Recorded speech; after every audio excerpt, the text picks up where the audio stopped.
इसे स्ट्रेटजी बहुत ईजी होनी चाहिए एंड मैं ट्राई करूँगा उसको बहुत ईजी वे से समझाने की। ठीक है। So this is RSI highway strategy.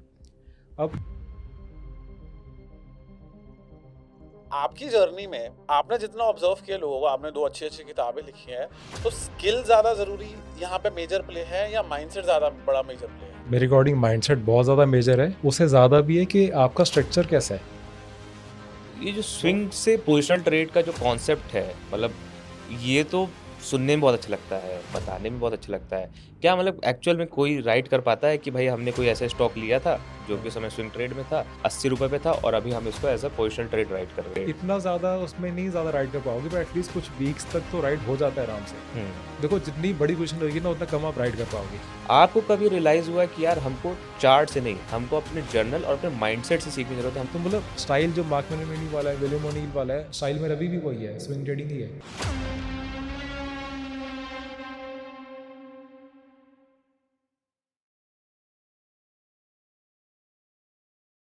आज हमारे पॉडकास्ट में एक ऐसे ट्रेडर हैं जो चार्ट्स के पीछे के पैटर्न से ज्यादा अपने माइंडसेट के, अपने दिमाग के पैटर्न्स को समझने में माहिर है। He is a consistent swing trader. उन्होंने बहुत ही बढ़िया अपना एक निर्वाणा, एक निश क्रिएट करा हुआ है जिसके अंदर पे 20 मिनट्स अ डे देख के अपने को स्विंग ट्रेडिंग करते हैं अपना, और जो बचा रिमेनिंग टाइम है वो अपनी लाइफस्टाइल जीने में लगाते हैं। उन्होंने अमेजॉन सेलिंग की किताबें भी लिखी हुई हैं, trade like a monk, swing trading, ऐसी बहुत सी किताबें लिखी हुई हैं और 3 किताबें आ भी रही हैं। तो without further ado let's welcome. Hello Arvind भैया, कैसे हो आप? बड़ी जी, थैंक यू जी, थैंक यू बलू जी। हनीफ भैया, ऐसा मुझे सबसे पहले ना एक ज़रूरी चीज़ जाननी है आपसे कि फुल टाइम ट्रेडिंग करने के लिए कोविड के बाद से फुल टाइम ट्रेडिंग अपने ज़ोरों शोरों पे है। Everybody wants to do that. सबको बी योर ओन बॉस और ये सब चीज़ें सबको बहुत ज़्यादा पसंद में आती है और अब वो चीज़ आप सक्सेसफुली कर रहे हो। अभी से ही नहीं, बहुत पिछले साल से कर रहे हो। तो आपकी जर्नी में आपने जितना ऑब्जर्व किया लोगों को, आपने 2 अच्छी-अच्छी किताबें लिखी हैं, तो स्किल ज़्यादा ज़रूरी यहाँ पे मेजर प्ले है या माइंडसेट ज़्यादा बड़ा मेजर प्ले है? मेरे अकॉर्डिंग माइंडसेट बहुत ज़्यादा मेजर है, उससे ज़्यादा भी है कि आपका स्ट्रक्चर कैसा है।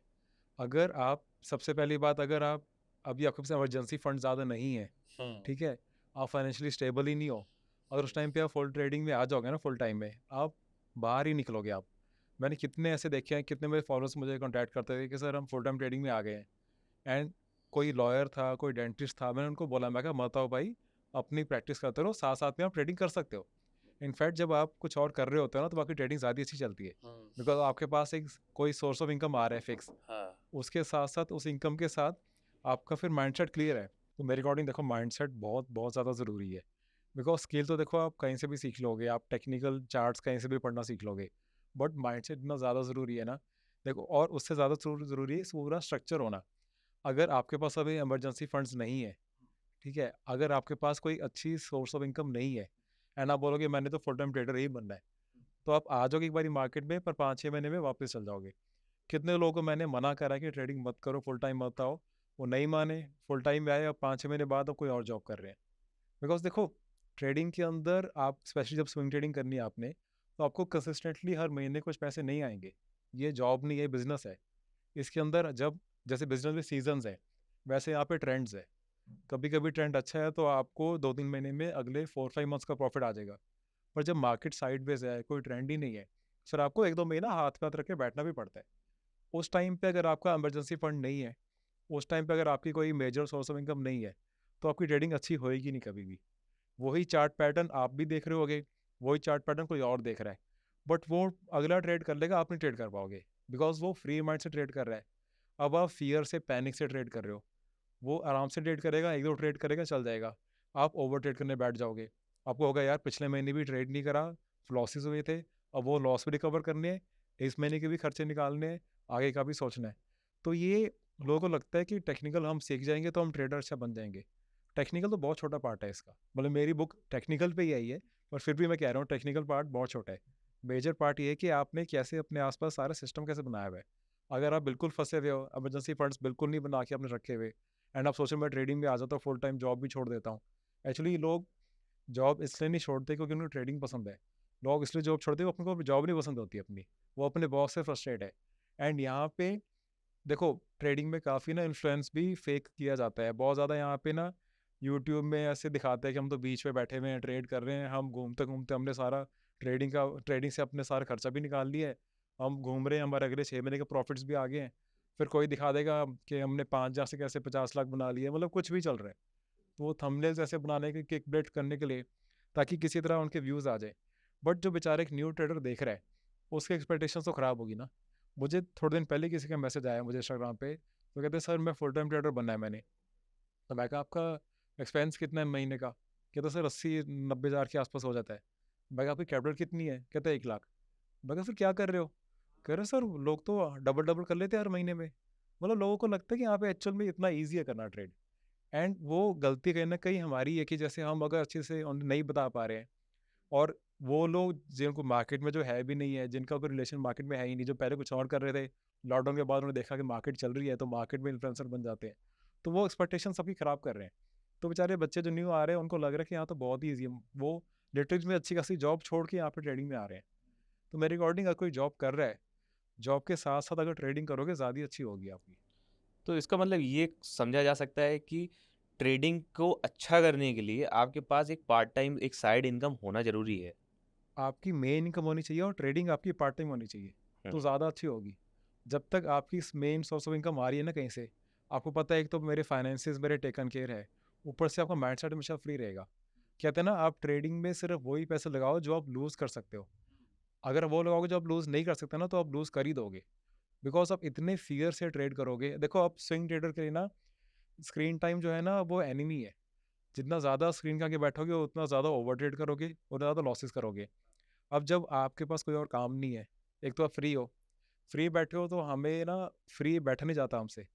आजकल फ़ोन है, जैसे रील्स पे आप देखो, आजकल हर कोई रील्स पे लगा हुआ है, हो क्या हर कोई। आप मेट्रो में अभी मैं आ रहा था, कोई नहीं शायद दिखा जो आराम से खड़ा हो, हर कोई नीचे मुँह, हर रील्स बस चली जा रही है। हम लोग सुबह यही बात ही कर हम रहे सुबह थे। बात कर मतलब रहे थे। लिटरली बहुत ज़्यादा आजकल, पहले भी था अब तो और ज़्यादा इंक्रीज़ हो गया है। तो जब आपको हर 2-4 मिनट में, हर 10 सेकंड में डोपामाइन चाहिए आपको, वही हिट आपको फिर अब मार्केट से भी चाहिए। इंस्टेंट अब ग्रेटिफिकेशन। आप ट्रेड कर रहे हो, आपके अब ट्रेड के बाद 3-4 घंटे बाद कुछ हुआ ही नहीं, आपको हो गया छोड़ो स्ट्रैटेजी बेकार है, मैं कोई और स्ट्रैटेजी सीख लेता हूँ, या स्टॉक बेकार ले लिया कुछ और ले लेता हूँ। जबकि अच्छे स्टॉक को प्ले आउट होने में काफ़ी बारी कुछ दिन लग जाते हैं, कुछ हफ्ते भी लग जाते हैं, 10 दिन 20 दिन 25 दिन लग कुछ भी लग जाते हैं। सकता है। स्विंग ट्रेडिंग के लिए कितनी बार ऐसी ट्रेड्स हैं कुछ महीने तक चले हैं। मतलब एंटर करा था कि स्विंग ट्रेड करेंगे, बट ट्रेंड चलता रहा, वो महीने तक चल गया, तो उसको कैप क्यों करना, तो चलने दो, वो लॉन्ग टर्म इन्वेस्टमेंट बन जाता है बन हमारा। जाता है। हाँ, मतलब वो स्विंग हमने से सोचा पोजिशनल ट्रेड बन गया। पोजिशनल बन गया, हमने सोचा नहीं था कैसे होगा, बट हो जाता है। एंड वो एक बार ही आपको एक ट्रेड अच्छा मिल गया ना, 1 साल में ऐसा ट्रेड मिल गया आपको, वो साल का पूरा खर्चा दे जाएगा। क्या बात ये कर रहे हो। ये जो स्विंग से पोजिशनल ट्रेड का जो कॉन्सेप्ट है, मतलब ये तो सुनने में बहुत अच्छा लगता है, बताने में बहुत अच्छा लगता है। क्या मतलब एक्चुअल में कोई राइट कर पाता है कि भाई हमने कोई ऐसा स्टॉक लिया था जो कि उस समय स्विंग ट्रेड में था, 80 रुपए पे था, और अभी हम इसको as a positional trade write कर रहे हैं, मतलब एक बहुत डिसेंट क्वांटिटी के साथ। जैसे कोई आदमी 2 लाख रुपए लगाया और हाँ। 2000 रुपए रखा हुआ अभी तक उसका, तो that is not called a swing positional नहीं ट्रेड। इतना ज़्यादा उसमें नहीं ज़्यादा राइड कर पाओगे, बट एटलीस्ट कुछ वीक्स तक तो राइड हो जाता है आराम से। देखो जितनी बड़ी पोजीशन होगी ना उतना कम आप राइड कर पाओगे, इसीलिए कहते हैं कि स्टार्ट करो छोटी पोजीशन साइज से, बाद में पिरामिड अप करो। पिरामिड अप करना है, ऐड करना पोजीशन में हो रहा है कि आप ऑलरेडी एक अच्छे पोजीशन में, अच्छे स्टॉक में आप बाद में धीरे धीरे ऐड कर रहे हो, एंड जैसे वो राइड कर रहा है ना, उसके बाद फिर आपने बस वॉच करना है और अपना बस सिस्टम फॉलो करना है। जहाँ पे आपने अपना PNL देखना स्टार्ट हो गया ना, कि यार पहले 50,000 आ रहे थे, 60 हो गए, अब 45 रह गए, अब 45 के 40 ना रह जाए, 30 ना रह जाए, बुक कर लो काम खत्म। आपका उस टाइम पे। इसलिए हम अभी बात करते हैं ट्रेडिंग जर्नल कितनी ज़्यादा ज़रूरी है, क्योंकि आपका PNL देख के आपका डिसीजन नहीं होना चाहिए, आपका डिसीजन आपका एक्चुअल में जो स्ट्रेटजी है उसके हिसाब से होना चाहिए। इसलिए आपने जब भी किसी ने ट्रेड करना है ना, आप एंटर करने से पहले लिखो कि मेरा एंट्री रीज़न क्या है, और वहीं पे लिखो कि मैंने एग्जिट कब करना है। जब ट्रेड करने से पहले आप ये लिख दोगे ना और उसको फॉलो करोगे, आपकी आधी प्रॉब्लम तो वही ठीक हो जाएगी। कोई सबसे दो इशू है। सबसे पहला है कि लोगों के पास रूल्स ही नहीं है कि भाई ट्रेड कैसे करना है, क्यों करना है। एंड सेकंड है कि रूल्स बना के वो खुद ही फॉलो नहीं कर रहे। ये मेन इश्यूज है। नहीं लेकिन जर्नल के साथ ना एक बहुत बड़ी चीज़ आती है। हम लोग रूल्स पे भी जाएंगे। हम लोग अभी आपके इस पॉडकास्ट पे हम लोग अभी नेक्स्ट आधे घंटे में हम लोग 40 मिनट में हम लोग आपके रूल्स के बारे में बात करेंगे। हम लोग आपके जर्नल के बारे में भी बात करेंगे। लेकिन जर्नल के लिए ऐसा होता है ना कि जर्नल का मतलब खुद के अंदर झांकना। मैंने लिखा, मेरे हिसाब से नहीं गया, मैंने रूल तोड़े, मैंने गलतियाँ की। लेकिन बहुत प्रॉब्लम आती है जब प्रॉफिटेबल ट्रेड लिखा है ना, जब जब प्रॉफिटेबल ट्रेड किया उसको जर्नल में भरने में मजा आता है। तो सब जल्दी हो जाता है। हाँ हाँ, क्या बात है। लेकिन when you are going through की 2-3 ट्रेड 4 ट्रेड स्ट्रीक लगती है लॉसेस की, 4 ट्रेड अच्छे नहीं चले, ठीक है, उस टाइम पे ना जर्नल भी टूटने लगता है, हाँ छूटने वो लगता है, फ्लो टूट जाता है उस टाइम डिसिप्लिन फ्लो टूट नहीं जाता होता है, है भरने का, मनी नहीं होता क्योंकि मन ही करने नहीं का। करता है। देखो मार्केट इतनी अच्छी है ना, क्योंकि मार्केट आपको एज अ ह्यूमन बीइंग आपको चेंज कर देगी। जो देखो ईगो के हिसाब से नहीं चलना हमने, ego is the enemy, Ryan Holiday की बुक है, ठीक है, हमारे सब रिलीजियस टेक्स्ट के अंदर लिखा हुआ है, अहंकार के बारे ईगो बारे में सब लिखा हुआ है, हम तब फॉलो नहीं करते। मार्केट जब मारती है ना थप्पड़, तब वो फॉलो करते हैं कि हाँ यार सही लिखा हुआ था। मतलब रिलीजियस में लिखा हुआ है ना कि भी कर्म करो नहीं फल की इच्छा करो। मार्केट तो आपको रियली सामने सामने दिखा देगी, सेम डे दिखा देगी। प्रोसेस फॉलो और करो। उस टाइम पे जब अपनी ईगो हर्ट करके भी, मतलब जब आपको जर्नल पे मेंटेन करना है ना, लिखना है ना जब, तब एक बार ही आप लिख दोगे कि यार मेरा रूल था, एग्जिट रीज़न मेरा ये था, बट मैंने ऐसे एग्जिट कर दिया बिना किसी रीज़न के। सेकंड डे फिर आप लिखोगे, थर्ड डे ना आप एग्जिट करने से पहले तब ये 10 बारी सोचोगे क्या मैं अभी एग्जिट कर रहा हूँ ना, शाम को मुझे लिखना पड़ेगा, उस टाइम पे क्या लिखूंगा। तो वही बार बार प्रैक्टिस से, बार बार हैबिट्स वही रिपीट कर करके आपको समझ आता है कि यार जर्नल मेंटेन करनी है, वहाँ पे मुझे लिखना है। और अच्छा, जर्नल में एक और बड़ा इशू क्या आता है, ईगो वाला पार्ट तो है ही है, वो तो साइकोलॉजिकल पार्ट हो गया। एक और बड़ा इशू क्या है कि लोगों को लगता है जर्नल मेंटेन करना थोड़ा बोरिंग प्रोसेस है, तो इसलिए मैं थोड़ा और लेजी हूँ, मैंने और लेजी कर लिया है। मैं ट्रेडिंग व्यू पे चार्ट के ऊपर ही लिख देता हूँ सारा कुछ। जब एंट्री कर दी है वहीं पर ही एंट्री मार्क कर दी, वहीं पर ही लिख दिया bought this much share, stop loss super trend या RSI, एंड एग्जिट रीजन ये है, बस वहाँ पे कर और वहीं छोड़ दिया। स्क्रीनशॉट लिया और मतलब रख वो लिया। चार्ट के ऊपर चल ही रहा है, ट्रेडिंग व्यू पे हाँ, आपने जा रहा है वो सेव्ड ही है उसके ऊपर, अच्छा अच्छा अच्छा ट्रेडिंग व्यू पे ही लिख दिया सारा कुछ, अच्छा। ट्रेडिंग व्यू चार्ट पे लिख दिया उसके ऊपर ही। मतलब एक तो आपके सामने सामने ही है, बार और ऊपर बार से चार्ट जब भी स्क्रॉल कर रहे हो वो दिख रहा है, अरे मैंने ये काम किया था, बस मैं ये नहीं हाँ करना हाँ है। वो उसके क्योंकि आप एक्सेल में करते हो अपना, एक्सेल आपका सेव्ड है, आप रोज रोज नहीं खोल रहे हो, कभी खोल रहे हो तो मार्केट हाउस में नहीं खोल रहे एक्सेल, या आप कॉपी पेन पे लिख रहे हो तो वो अभी आपकी साइड में है। चार्ट तो आपके सामने है, तो उसके सामने चार्ट पे ही लिखा हुआ है कि ये एंट्री है इस डेट को भी है और ये एग्जिट रीजन है, तो हाँ थोड़ा ज़्यादा इजीली फॉलो हो जाता है, और थोड़ा लेजी भी है तो बंदा फॉलो कर लेता है। तो ये जैसे सब कोई ना चार्ट सीखते हैं, चार्ट की ओर जाते हैं, ट्रेडिंग स्ट्रेटजी सीखते हैं। आपको कभी रियलाइज हुआ कि यार हमको चार्ट से नहीं, हमको अपने जर्नल और अपने माइंडसेट से सीखने की जरूरत है, हमको उसमें कुछ शिफ्ट लाने की जरूरत है। हाँ, इसकी देखो, इसकी स्टोरी क्या थी, स्टार्टिंग मैंने, बिकॉज जब स्टार्ट किया था तब दिल्ली में था, तो यहाँ पे बहुत लोगों के सेमिनार्स मैंने जाके अटेंड करे। उस टाइम पे इतने ज़्यादा इंडियन ऑथर्स की बुक्स भी नहीं थी, बट हाँ फॉरेन ऑथर की बुक्स की, मार्क मैनेमेनी की बुक्स मार्क मैंने रीड करी, मिनर्वी, विलियम ओनील की बुक रीड करी, तो मार्क स्टाइल मेरा, डगलस। मार्क डगलस, तो मतलब स्टाइल जो मार्क मैनेमेनी वाला है, विलियम ओनील वाला है, स्टाइल मेरा अभी भी वही है, स्विंग ट्रेडिंग ही है। बट उस टाइम पे जब मैंने स्टार्ट करा तो पहले 1.5 साल बहुत अच्छे रिटर्न्स थे। उसके बाद फिर मैं एक्टिव था ट्विटर पे, मैं ट्विटर पे उस टाइम स्क्रीनशॉट आने स्टार्ट हो गए लोगों के, ऑप्शंस के अंदर मतलब इंट्राडे के लाखों के ऑप्शन वो आने स्टार्ट हो गए। तो मैं क्या यार, मैं भी सेम चार्ट्स फॉलो कर रहा हूँ, ये भी सेम चार्ट्स फॉलो कर रहे हैं, ये ऐसा क्या कर रहे हो जो मैं नहीं कर रहा। मैंने अपने सारे स्टॉक हटा के प्रॉपर बैंक निफ्टी फोकस कर दिया, अच्छा। सारी वॉच लिस्ट खाली कर दी, मैं कहा मैं सिर्फ बैंक निफ्टी बैंक करूंगा। निफ्टी कोई करूंगा बैंक निफ्टी के ये सर कर रहे हैं, ये तो लाखों के क्योंकि प्रॉफिट्स कर ये रहे हैं। 10 लाख का M2M शेयर कर रहे हैं। हाँ, मैं क्या चल मैं भी कर लूँगा, क्योंकि टेक्निकल तो सारे सेम होते हैं, जो मैं डेली चार्ट पे करता हूँ ये सर 5 मिनट पे करते हैं, चार्ट पैटर्न तो सेम ही है, मैं भी कर लूँगा। मैं उस पे आ गया, 6 मंथ्स में सारी कैपिटल खत्म। अरे फिर समझ आया कि बाप रे। यार आ, टेक्निकल नहीं है। वो 6 में जो सारा खत्म हो, कितना सारा था? वो बहुत सारा, वो भी तो घर पे नहीं बताया, वो इतना सारा, इतना सारा था। 7 फिगर्स। बहुत सारा था। तो वहां से देखो फिर कैसे वापस आए, क्योंकि 7 देखो फिगर्स में लॉस होना। मैं तो ओपनली बताता हूँ, देखो उस टाइम पे जो लॉस हुआ उस टाइम पे, बिकॉज बिजनेस बैकग्राउंड था, सेविंग्स थी, तो बच पाया, वरना मैं भी मार्केट से आउट ही था। जैसे बेचारे इतने लोग आते हैं मार्केट में करते हैं, ऑप्शन में या किसी भी चीज़ में लॉस करा, बेचारे मार्केट से आउट हो जाते हैं। उनको समझ आती है क्या करना है क्या नहीं करना, बट कैपिटल ही नहीं बची। मेरे पास कैपिटल थी थैंकफुली, तो मैं सर्वाइव कर पाया, वरना क्या सर्वाइव बात नहीं है करना था। कि भाई आप तो सीख गए गलतियों से, लेकिन काम करने को कुछ है ही नहीं आगे। वही ना, और काफ़ी लोग इसमें फंस जाते हैं आके फिर। अब जैसे जब ऑप्शन में जब लॉस हुआ ना ज़्यादा, तब समझ आई कि यार टेक्निकल की इशू नहीं था, ये साइकोलॉजिकल इशू था। टेक्निकल तो सेम ही होते हैं। और उसके बाद था कि यार जो टाइम फ्रेम मुझे सूट कर रहा है, अगर मैं आराम से मंथली टाइम फ्रेम में ट्रेंड देख रहा हूँ, फिर वीकली देख रहा हूँ, फिर डेली में ट्रेड कर रहा हूँ, वहाँ पे मैं पीसफुली ट्रेड कर पा रहा हूँ। मैं क्यों गया 5 मिनट में, मैं किसी और को देख के उसकी तरह करने के लिए मैं 5 मिनट में चले गया। अब आप जब 5 मिनट का ट्रेड कर रहे हो, आप चार्ट खोल के बैठे हो पूरा दिन, अब आपको 5 मिनट में, हर 5 मिनट बाद कोई पैटर्न दिख रहा है, तो आपको हर 5 मिनट बाद ना मार्केट बुला रही है कि ये देखिए एक और ट्रेड आ गया, ये देखिए एक और ब्रेकआउट आ गया, ट्रेड कर। अब आप बैठे हो, फ्री बैठे हो तो आप ट्रेड करोगे। और इंट्राडे में इतना ज़्यादा डोपामिन मिल जाता है आपको, लिटरली लेते ही ट्रेड 2-4 मिनट बाद प्रॉफिट लॉस दिख रहा है, रियल लाइफ टाइम उसमें रियल टाइम दिख रहा है, तो आपको फिर एडिक्ट हो जाते हो आप। 5,000 रुपये भी आया, डोपामिन हिट मिल गया। हाँ, प्रॉपर मिल गया, आपको एडिक्शन हो जाती है उस टाइम पे। आप प्रॉपर आप लोग वो टाइम ऐसा होता है कि आपके सबके फेज में आया होगा कि आपको वीकेंड के ना होता है कि वीकेंड खत्म वही मंडे आए, क्यों आया वीकेंड? लॉन्ग वीकेंड पे तो गुस्सा आता है, हाँ, लॉन्ग वीकेंड हाँ, तो आ गया कि 3 दिन फ्राइडे में करेंगे छुट्टी क्या। हो गई। हाँ, मतलब ये चीज़ वो मुझे लगता कि मैं शायद बहुत पैशनेट हूँ मार्केट से कि मैं वीकेंड में फ्री नहीं बैठ पा रहा, और पैशनेट नहीं था, वो एडिक्शन वाला फेज होता है।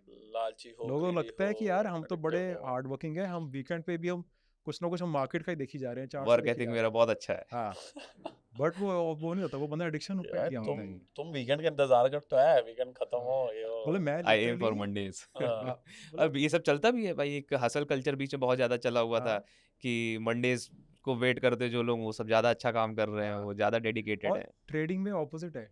ट्रेडिंग में जो जितना हार्ड वर्क कर रहा है ना उतना लॉस कर रहा है। जो आपको परफेक्ट। ट्रेडिंग में बहुत एक्साइटेड दिखेगा ना, या बहुत जो जिसको मुझे अपने लिटरली चार्ट पैटर्न्स मुझे पता है, मुझे चार्ट्स के मुझे प्राइसेस मुझे याद ही नहीं स्टॉक्स के होते कितने स्टॉक्स के, जो मेरी पोजीशन है मुझे उसके स्टॉक के प्राइस नहीं याद होते, मुझे चार्ट पैटर्न मुझे माइंड में है, पर क्योंकि उसको हर 10-10 सेकंड में, हर 10 सेकंड में क्यों देखना आपने, आपको चार्ट पैटर्न पता है, आपने क्लोजिंग देख ली है, सफिशिएंट है। मार्क मैनी जो यूएस वेस्टिंग चैंपियनशिप जीत चुके हैं, जिम रॉपेल, डेविड रियान, ये सब डेली चार्ट फॉलो करते हैं, ये सब क्लोजिंग में फॉलो करते हैं। हमें होता है कि हम हर 2-2 मिनट में देखते रहे वेरी बस। टॉक्सिक। हम एक्चुअली जब मैंने स्टार्ट किया था, जब इंट्राडे में फेज में प्रॉपर आ गया था, जब मैंने सबसे बड़ा लॉस किया है, उस टाइम पे मैं लिटरली मार्केट ओपन होने से पहले ना 2.5 घंटे पहले बैठा होता मैं, पहले डो फ्यूचर्स कैसे है, रात को क्लोज कैसे सुबह हुई है, 7 बजे बैठे उस समय हैं। मतलब एसजीएक्स चलता था, फिर हाँ, फिर वहाँ पे स्टॉक्स, हैंग सेंग क्या कर रहा हाँ, है। मतलब सारा फिर एसजीएक्स निफ्टी देखनी, सब कुछ करना, और फिर होता था कि 9:15 बजे बस, 9:15 बजे ट्रेड ले लूँ बस, पहला 9:15-16 पे ट्रेड हो जाता था। हम लोग भी पहले सोते थे 1 साढ़े 7 बजे के आसपास, 1 खुलती थी, पहले कुछ देखो नहीं देखो, मेल कुछ नहीं, मैसेज मत देखो, व्हाट्सएप में देखो दोस्तों का, एसजीएक्स पर डालो, exnifty.org डालो। कहाँ पे एसजीएक्स है। वो हमें लगता था कि हम बड़ा अच्छा हार्ड वर्क कर रहे हैं भी, क्योंकि ना देखो ये कल्चर है हमारे में, छोटे होने से हमें होमवर्क के पीछे पुश कर जाता है, होमवर्क करो करो करो, फिर जॉब में हार्ड वर्क करो, हमें लगता है मार्केट में आके हार्ड वर्क करना है, आपने लर्निंग फेज में हार्ड वर्क करना है, बट ट्रेडिंग आपकी बहुत पीसफुल होनी चाहिए, आपकी प्रेपरेशन होनी चाहिए पूरी हार्ड वर्क से, एक्चुअल ट्रेडिंग आपकी एफर्टलेस होनी चाहिए बिल्कुल। अभी आपने बोला फ्री बैठे हो तो ट्रेड तो करोगे ही। आई बिलीव ये मतलब मैं पर्सनली काफ़ी ज़्यादा इस पे कर पा रहा हूँ यार, फ्री बैठते हैं तो कुछ ना कुछ चार्ज दिखता है, इसमें नहीं दिखेगा तो दूसरा चार्ज जाएंगे, हाँ, पोर्ट में नहीं मिलेगा तो कॉल पे जाएंगे, कॉल पोर्ट में नहीं मिलेगा तो स्टॉक्स में आ जाएंगे। हाँ। तो ये जो फ्री बैठे हो इससे कैसे बाहर आ पाए? इसीलिए मैं कह रहा हूँ कि ये जॉब करते रहो, जो भी कर रहे हो उसके साथ साथ इसको करो, तो आप आपके पास ऑप्शन ही नहीं होगा, आप लिटरली आप ज़्यादा मार्केट देख ही नहीं पाओगे। And as a swing trading अगर आपने करनी है तो जितना कम मार्केट देखोगे उतने आपके लिए अच्छा है। अब कितने लोग हैं जो इंट्राडे में फंसे हुए थे, शॉर्ट टर्म में फंसे हुए हैं, वो अपनी जॉब पे भी फोकस नहीं कर पा रहे। एंड मुझे कितने लोग बताते हैं कि अरे सर हम मार्केट आवर्स में हम अपने जॉब से हम निकल के वॉशरूम में जा जाके प्राइस देख रहे होते हैं, मतलब आप ना वहाँ फोकस कर रहे हो ना मार्केट पे फोकस कर पा रहे हो। और मैं कहता हूँ चलो आप कर लो, ऐसे कंटिन्यू करते रहो, उसके बाद प्रॉफिट तो आए। उसके बाद साल बाद देख रहे हैं ब्रोकरेज ही दी है, चार्जेस ही दिया, आया कुछ है नहीं। अगर किसी तरह कर करके 10-12% आ भी गए तो मैं कहा निफ्टी ETF ले लो आप, कह रहे निफ्टी ETF ले लेंगे फिर हम करेंगे क्या, बोर होएंगे। तो मैं कहा मार्केट आपको एंटरटेनमेंट करने के लिए नहीं बैठी यहाँ पे, यहाँ पे आपने अगर आपको यहाँ पे एक्साइटमेंट चाहिए ना तो बहुत महंगी चीज़ है ये एक्चुअल ट्रेडिंग प्रोसेस बहुत बोरिंग है, बहुत ही बोरिंग प्रोसेस है, आपने सेम चीज़ बार बार करनी है। आप मार्केट में आए हो, आपने अपना प्रोसेस फॉलो करा, स्टॉप लॉस हिट हुआ, अगले दिन फिर वही प्रोसेस फॉलो करो। मार्केट में आए हो, प्रॉफिट हुआ, फिर वो प्रोसेस करो, मतलब ऐसा रॉबोट आपको काम करना पड़ता है यहाँ पे। प्रोसेस से प्यार जरूर करना पड़ता है। मतलब हम हाँ, लोग प्रोसेस की बहुत बात करते हैं, प्रोसेस आपने बोला, मानस ने बोला प्रोसेस, ये एक्चुअल में प्रॉफिटेबल ट्रेडिंग प्रोसेस है क्या ये? उसमें आपने पहले तो अपना खुद को देखना है कि आपको कौन सा टाइम फ्रेम सूट करता है, उसके बाद आपने पोजीशन साइज देखनी है। अब जैसे कभी भी जो भी आपका टाइम फ्रेम सूट करता है, आपको कभी भी स्टॉप लॉस आपका 10% से ज़्यादा नहीं होना चाहिए एक स्टॉक के अंदर। कितना? 10% से ज़्यादा एक स्टॉक में स्विंग ट्रेडिंग में मैक्सिमम ये है।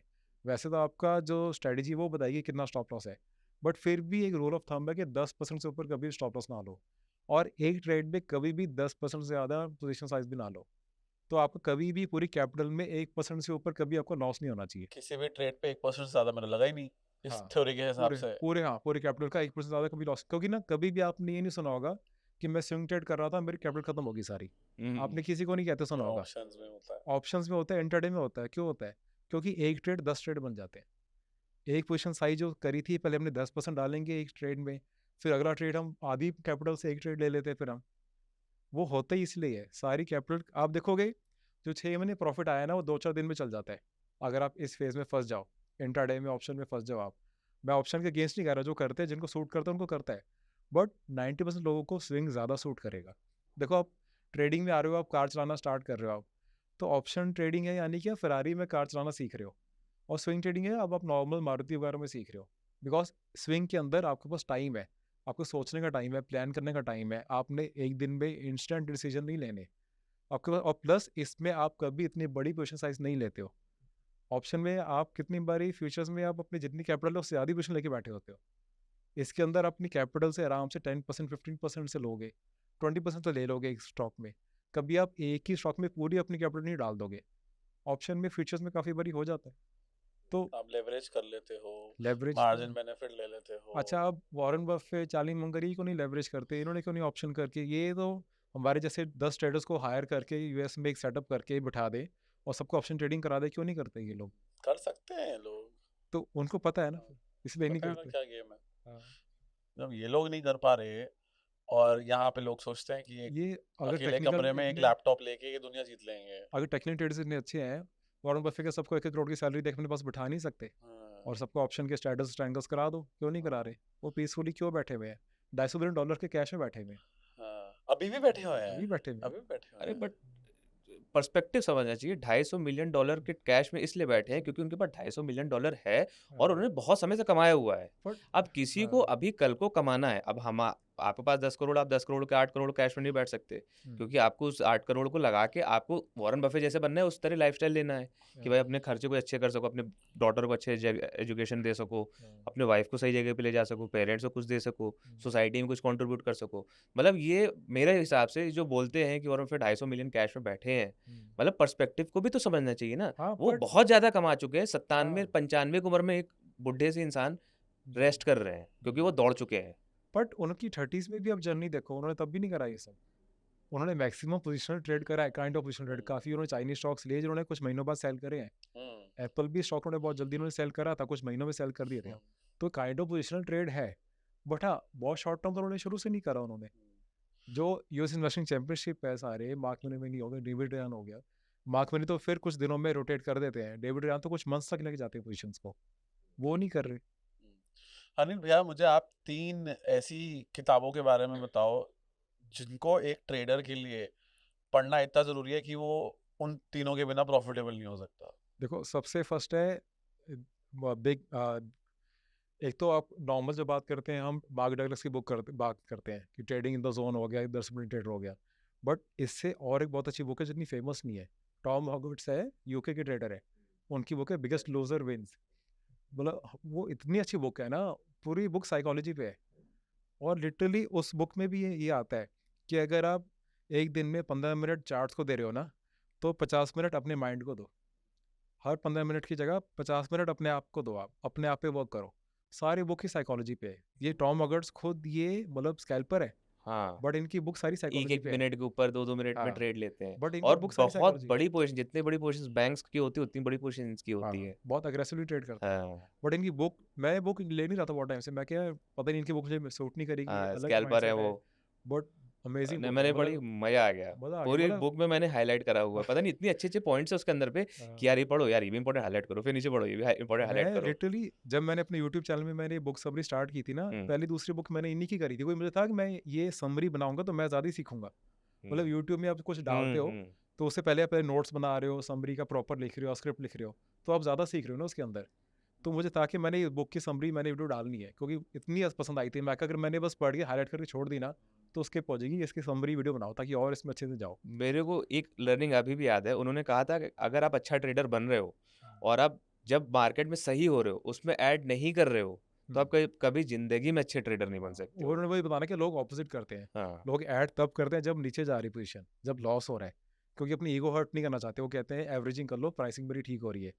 वो कहते हैं नीचे जाते को काट करना ही करना है और ऊपर जाते हुए ऐड करना ही करना है। मतलब अच्छी पोजीशन के साथ आप अच्छे स्टॉक पिरामिड के साथ करो। अच्छे आप पिरामिड आप करते रहो, और जब नीचे जा रहे हैं तब स्टॉप लॉस लो, चुपचाप बाहर हो जाओ। लोग ऑपोजिट करते हैं, क्योंकि बात अगेन ईगो की आ जाती है। उनको होता है ईगो हर्ट नहीं करनी यार, अपने आप को गलत प्रूफ कैसे करें, कुछ ना कुछ करो कि पोजीशन ठीक हो जाए बस अपनी। गलत नहीं होना।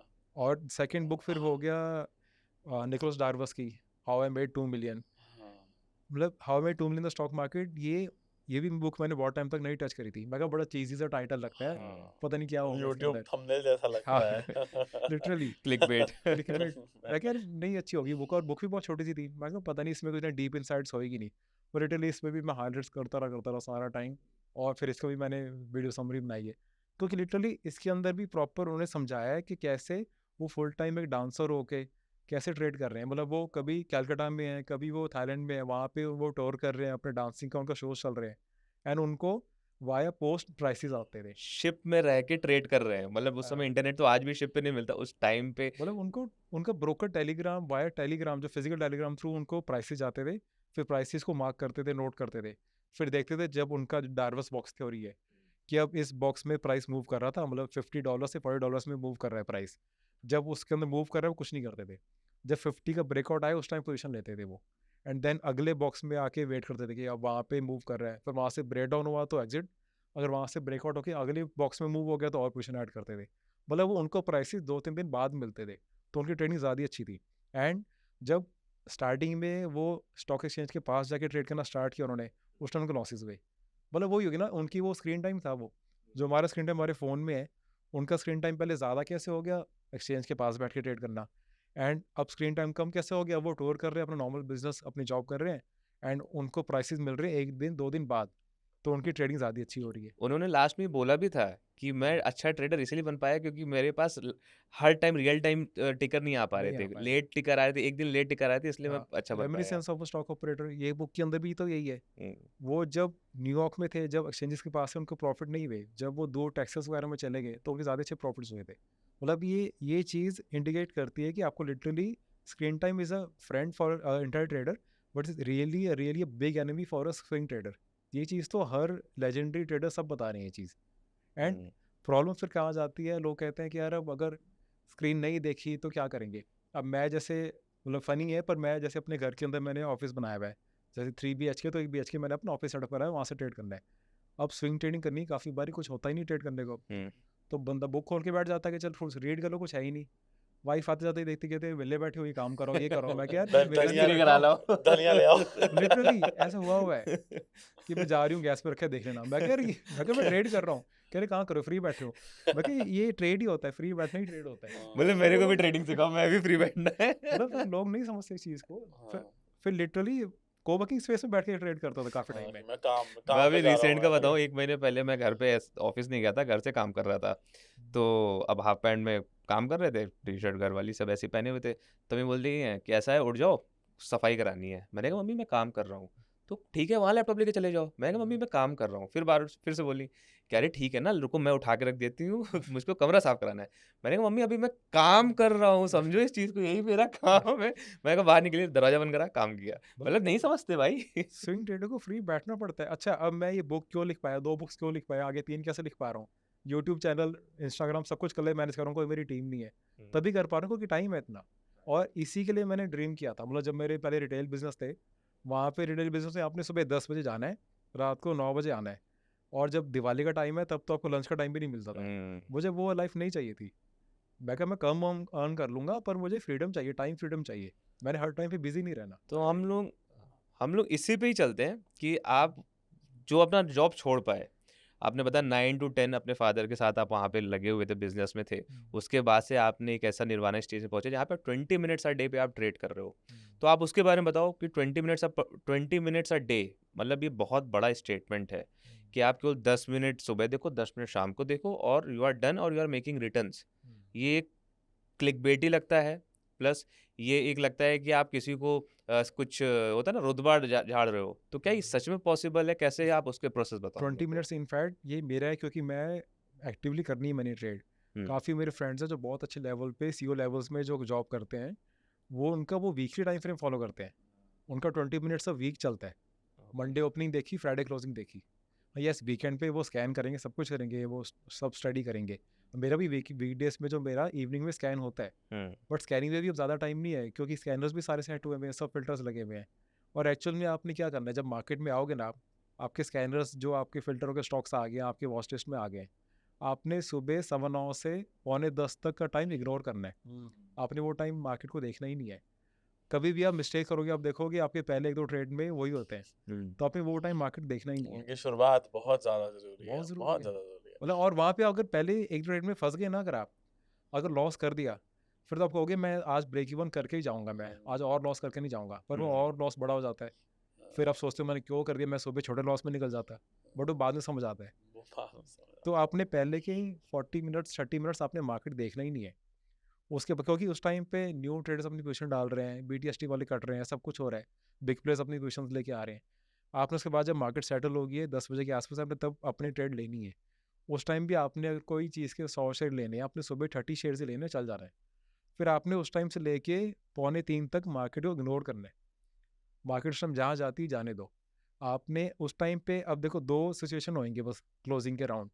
या तो जो आपने लिया है वो ठीक चलना स्टार्ट हो गया, हो सकता है उससे 2-3% ऊपर भी चल गया है, तो आपने उसके बाद भी अपनी 70% पोजीशन उसमें और डालनी है। जितने अपने बाकी 70 शेयर लेने थे, अपने शेयर लेके जाना है। और अगर वहाँ पे आपका स्टॉप लॉस हिट हो रहा है, क्लोजिंग मार्केट वो कैंडल क्लोजिंग बहुत ही वीक हो रही है, नीचे क्लोजिंग हो रही है, अपर वीक बहुत बड़ी आ रही है, तो आपने अपनी वो पोजीशंस काट के निकल जानी है। ये ना साइकोलॉजिकली कैसे हेल्प होता है इसमें, एक तो अगर आपका स्टॉप लॉस हिट हो रहा है, तो आप अपने आप को समझाते हो कि चल यार मैंने सिर्फ 30 शेयर्स ही लिए थे, छोटा स्टॉप लॉस है, मैं बाहर निकल गया हूँ।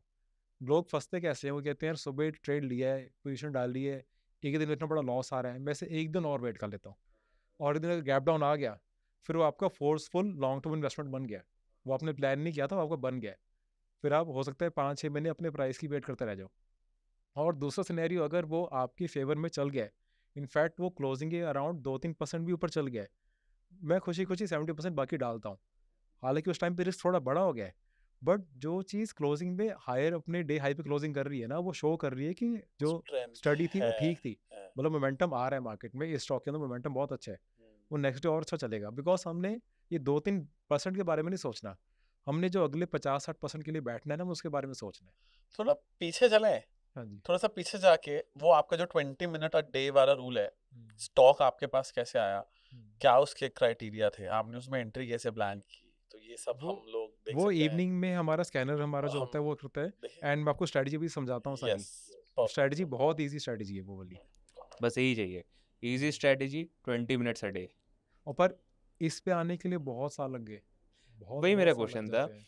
कि सबसे बड़ा रेजिस्टेंस, क्योंकि आपने भी बैंक निफ्टी में भी खेला हुआ है और खूब सारा पैसा जलाया हुआ है, फिर आप वापस से अपना स्विंग ट्रेडिंग में आए, और उसके बाद फिर आप स्विंग ट्रेडिंग में 10 मिनट्स सुबह, 10 मिनट्स दोपहर शाम को देखने में आप गए, तो सबसे बड़ा रेजिस्टेंस क्या फील होता था उस टाइम पे, और उसको आपने कैसे ओवरकम किया? सबसे बड़ा यही था कि यार अगर इतना कम टाइम ट्रेड करना है, तो फिर बाकी टाइम पास कैसे करना है, बाकी करना क्या है। हम्म, और थैंकफुली बिकॉज मैं सोशल मीडिया पे शुरू से एक्टिव था, हमारी आपसी ट्विटर पे 5-6 साल पहले हमारी पहली बारी बात हुई थी, हम्म, तब से एक्टिव हूँ सोशल मीडिया पे। और मैं क्या करता, जैसे मैंने अब जैसे मार्क मैनी की मैंने बुक रीड करी है, trade like a stock market wizard, मैंने उनको देखा ट्विटर पे ये है, मैंने टैग करा, DM करो, रिप्लाई आ गया, तो मुझे बड़ी किक मिली, मैं इतने बड़े ऑथर्स यहाँ पे रिप्लाई कर रहे हैं। तो वैसे मैं जो भी बुक पढ़ता था सबके ट्विटर पे जाके मैं सबको करता था मैसेज, काफ़ी के रिप्लाई आना स्टार्ट हो गए, काफ़ी अच्छे। अब वहाँ से कनेक्शंस, अब स्टीव बर्न्स है, इतने बड़े ऑथर है, उनके साथ स्टीव बर्न्स, हॉली बर्न्स की इतनी बुक्स आई हुई है, उनके साथ मूविंग मेरी एवरेज के ऊपर है, बहुत सारी बुक्स है बहुत उनकी। बुक्स आएंगे, और उनके साथ मेरी अच्छी बात होगी, वो मुझे फॉलो भी करते हैं। हम्म, मतलब उनके 5 लाख से ऊपर फॉलोअर है, वो फॉलो सिर्फ 250 लोगों को करते हैं, और मुझे फॉलो करते हैं वो, कोई उनसे अच्छी कनेक्शन हो चुका है, तो मुझे बड़ी किक मिलती थी कि यार सोशल मीडिया सही चीज़ है।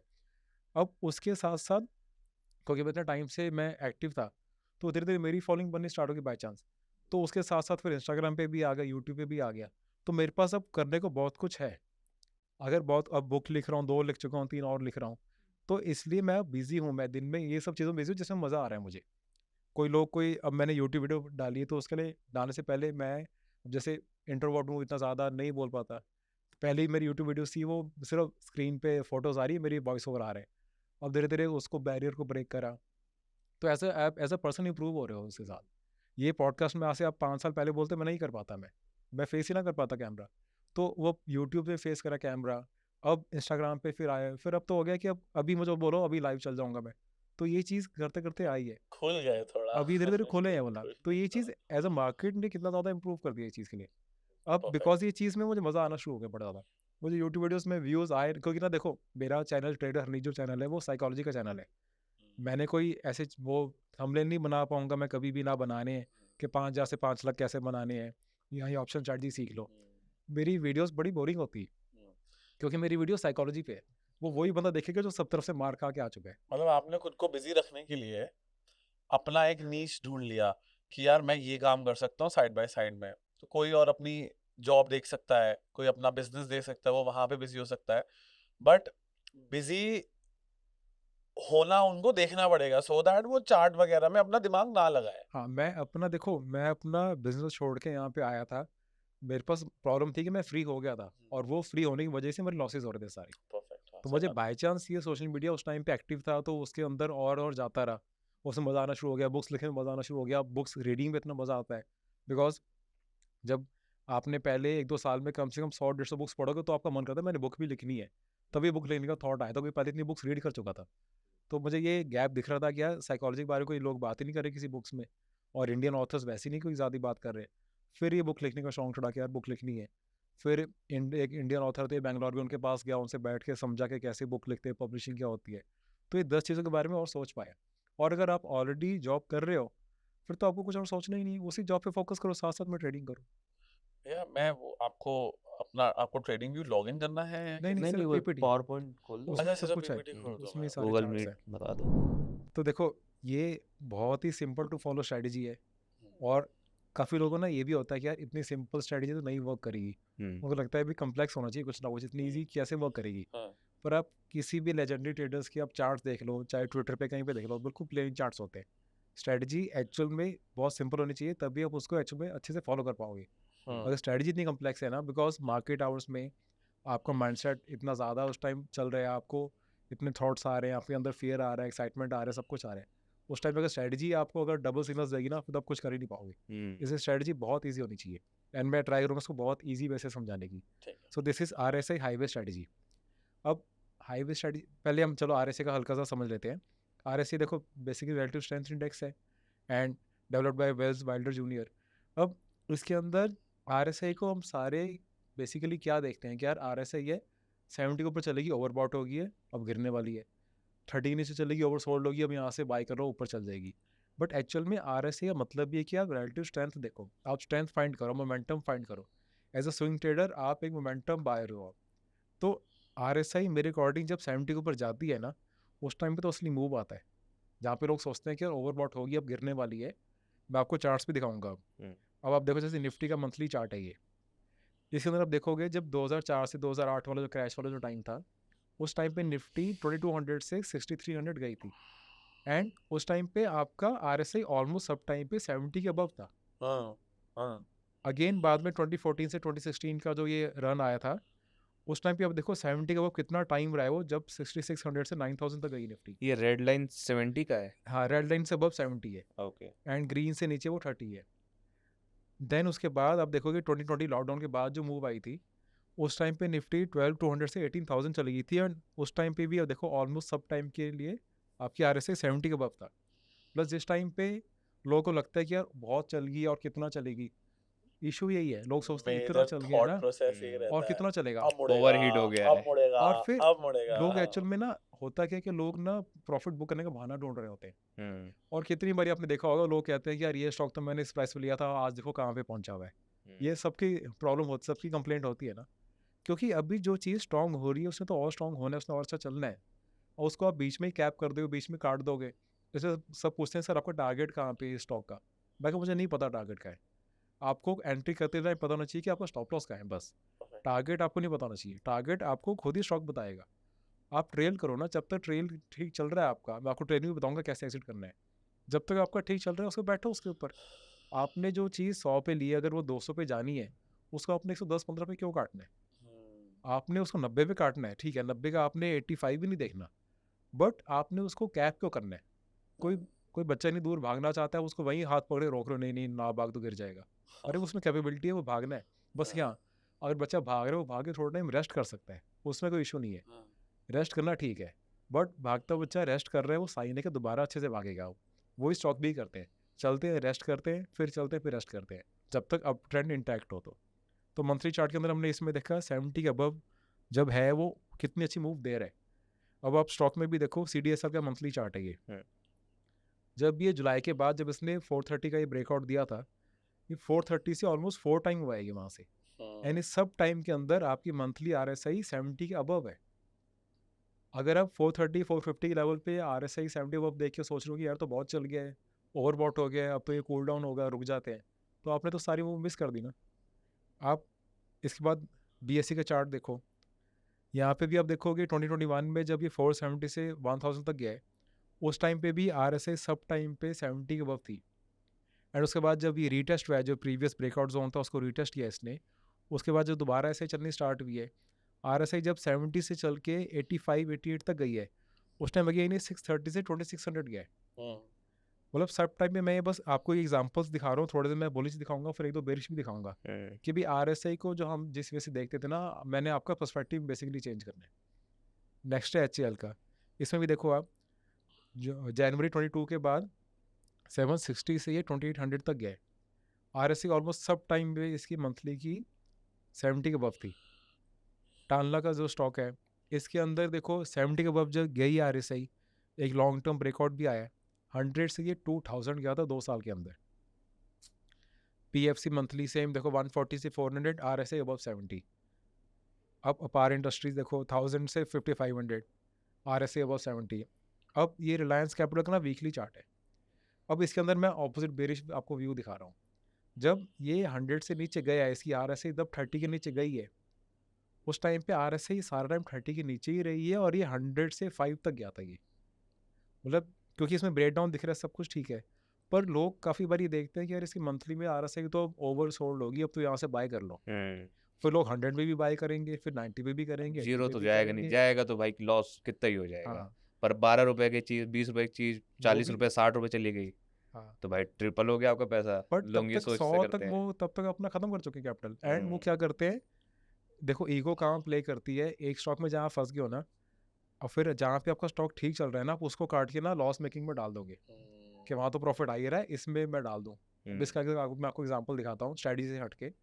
आपके जैसे आपकी शॉप है, आपकी शॉप में अगर 3 सेल्समैन है, ठीक है, एक सेल्समैन है जो बहुत प्यार से बात करता है, सारे जो भी कस्टमर आते हैं अच्छे से अटेंड करता है, वो एक्चुअल में आपके शॉप का एसेट है, अच्छे से सेल्समैन अच्छे से करता है, सब कुछ वो आपको अच्छे से कस्टमर को सेटिस्फाई करके बेचता है, सेल्स अच्छी करता है वो।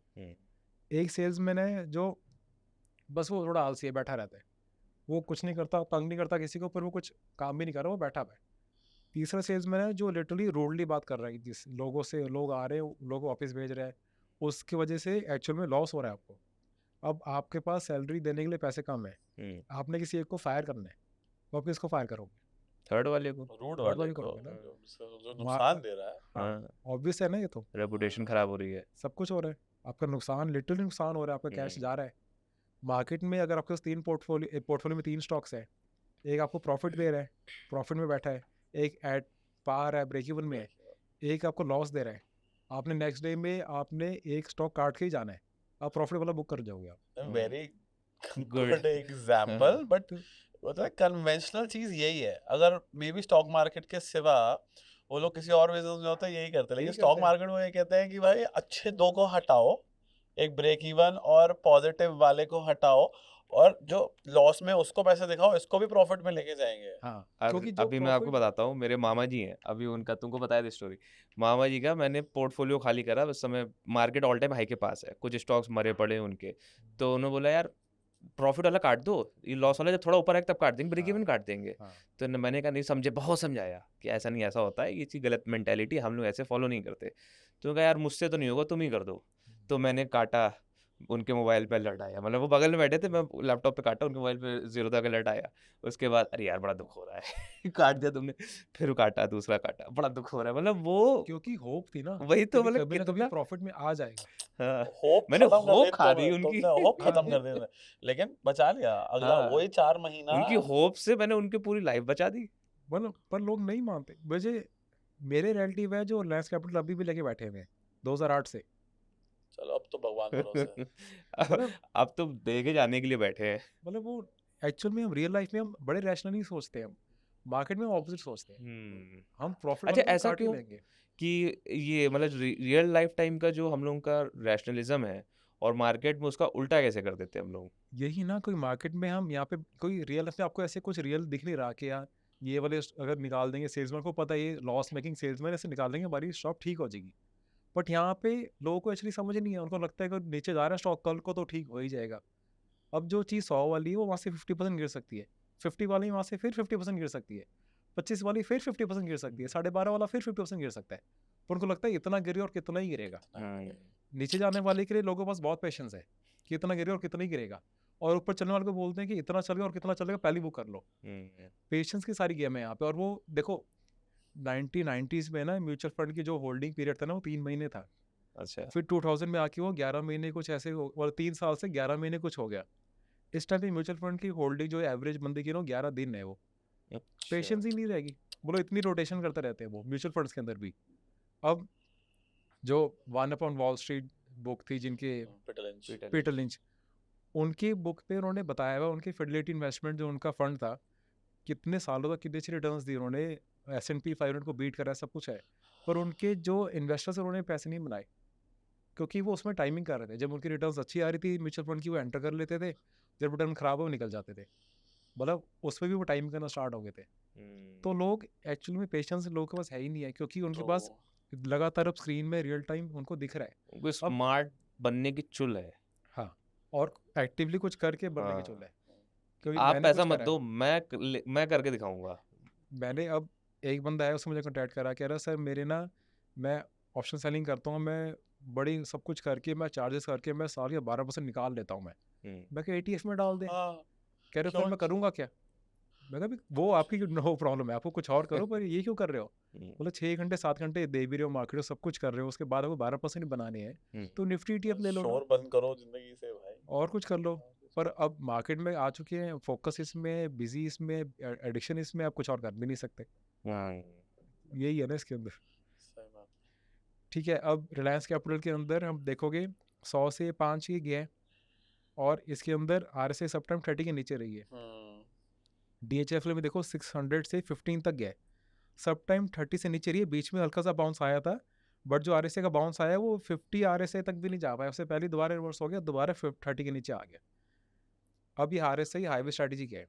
देखो अब RSI हाईवे के अंदर आपका जो हाईवे है ना वो मंथली चार्ट है। अब आप किसी जर्नी पे जा रहे हो, सबसे ज़रूरी है कि हाईवे ठीक होना चाहिए, रोड ठीक होनी चाहिए। अगर हाईवे ठीक है तो सब कुछ आगे ठीक होगा, अगर हाईवे ठीक नहीं है तो फिर आप वहाँ पे जाओगे ही नहीं। तो सबसे पहले मंथली चार्ट की सबसे ज़्यादा इंपॉर्टेंस है। एक्चुअली लोग मंथली चार्ट तक सोचते ही नहीं है क्योंकि उन्होंने यूट्यूब में देखा कि 1 मिनट कैंडल देखो, 3 मिनट देखो, बेचारे मंथली तक पहुँचे ही नहीं है। तो हमने मंथली में ट्रेड नहीं करना, पर मंथली चार्ट का हमने ट्रेंड देखना है कि मंथली में चल क्या रहा है। मंथली में आपने देखा यानी कि हाईवे आपका ठीक है। अब आपका वीकली चार्ट होगा आपकी कार, आपका हाईवे बिल्कुल ठीक है, पर अगर आपकी कार ही मेंटेन नहीं है, कार ठीक नहीं है, तो आप उसमें ड्राइव कर ही नहीं सकते। ठीक है, अब मंथली में या ठीक चल रहा है, जब वीकली भी ठीक चल रहा है यानी कि हाईवे भी ठीक है, आपकी कार भी ठीक है। अब हो सकता है कि बीच में आपने कोई स्टॉप लिया हो, आपने वॉशरूम जाना हो आपने, या आपने कहीं पे आप रिफ्रेशमेंट लेने के लिए आप रुके हो, या कोई स्पीड ब्रेकर आ गया, तो इसका मतलब ये नहीं कि वो स्टॉक खराब हो गया है, या आपकी जर्नी खराब नहीं होगी। आपका हाईवे ठीक है, आपकी कार ठीक है, आपने थोड़े टाइम के लिए बस पॉज करें। तो इसमें हम RSI यूज़ करके वो थोड़ा टाइम को जो पॉज आया उसमें वो चीज़ हम एज अ बार्गेन हम वहाँ पे लेंगे। तो इसको मैं आपको एग्जांपल से दिखाता हूँ। इंजन 1 का मंथली चार्ट है, इसकी RSI हमें अब मंथली में हमें RSI एटलीस्ट 60 के अबव चाहिए, ठीक है, वीकली में एटलीस्ट 60 के अबव चाहिए, डेली में हमें 50 के अबव वो क्रॉसओवर न्यू आए, या फिर 50 में बाउंस होकर वहाँ से बाउंस कर रही हो RSI। तो 60 60 50 basically pull back, kind of pull back. Monthly में ट्रेंड स्ट्रॉन्ग, हाँ वीकली में ट्रेंड स्ट्रॉन्ग, डेली में हमारे पास आए पुल बैक। हाँ, तो हमने पुल बैक उसमें करना है जिसमें ऑलरेडी स्ट्रांग हो, ट्रेंड अपर टाइम फ्रेम में स्ट्रांग हो, हमने किसी भी रैंडम में नहीं लेना। बिकॉज जो स्टॉक में मंथली वीकली स्ट्रांग है उसमें डेली में अगर कोई पॉज आता है तो हमें समझ आता है कि ओवरऑल मार्केट ही शायद थोड़ा सा बेरिश होगी, कुछ न्यूज़ आ गई होगी, तो बाकी स्टॉक साथ ये भी गिर गए, बट ये स्टॉक अच्छा है। वो आप फंडामेंटल्स देखोगे उनके स्टॉक फंडामेंटल्स भी अच्छे निकलेंगे, बिकॉज उसका मंथली चार्ट ऑलरेडी शो कर रहा है कि मैं मंथली में ऑल टाइम हाई चल रहा हूँ, या एटलीस्ट मैं 60 RSI के ऊपर चल रहा हूँ, यानी उस स्टॉक का ट्रेंड अच्छा है। तो हम उस कार में पॉज करने में हमें इशू नहीं है जिसमें ऑलरेडी हाईवे और अच्छा हो, जो कार भी अच्छी हो। बट हम उस कार में पॉज में नहीं बैठेंगे जो हाईवे भी खराब भी चल रही हो, कार भी खराब है, उसमें नहीं बैठेंगे हम। तो हम एक अच्छे स्टॉक के अंदर एक पॉज आने में, पुल बैक आने में लेंगे, ये बहुत ज़रूरी है। हम किसी भी रैंडम स्टॉक में नहीं लेंगे, हम किसी डाउन ट्रेंड में, बियर ट्रेंड वाले स्टॉक में नहीं लेंगे, हम अच्छे स्टॉक के अंदर उसमें पुल बैक की वेट करते तो हैं। आप फंडामेंटल चेक करते हो, जैसे कोई नहीं, स्टॉक आ गया आपके स्क्रीनर पे, फिर आप स्क्रीनर डॉट इन या अगर देखो स्क्रीन डॉटिंग का बहुत बेसिक देख लो, जैसे ईपीएस देख लिया, बेसिक अच्छा। मतलब प्रॉफिट्स देख लिए, वो भी उसके लिए जो आपने कोई पोजिशनल ट्रेड या लॉन्ग टर्म करना है।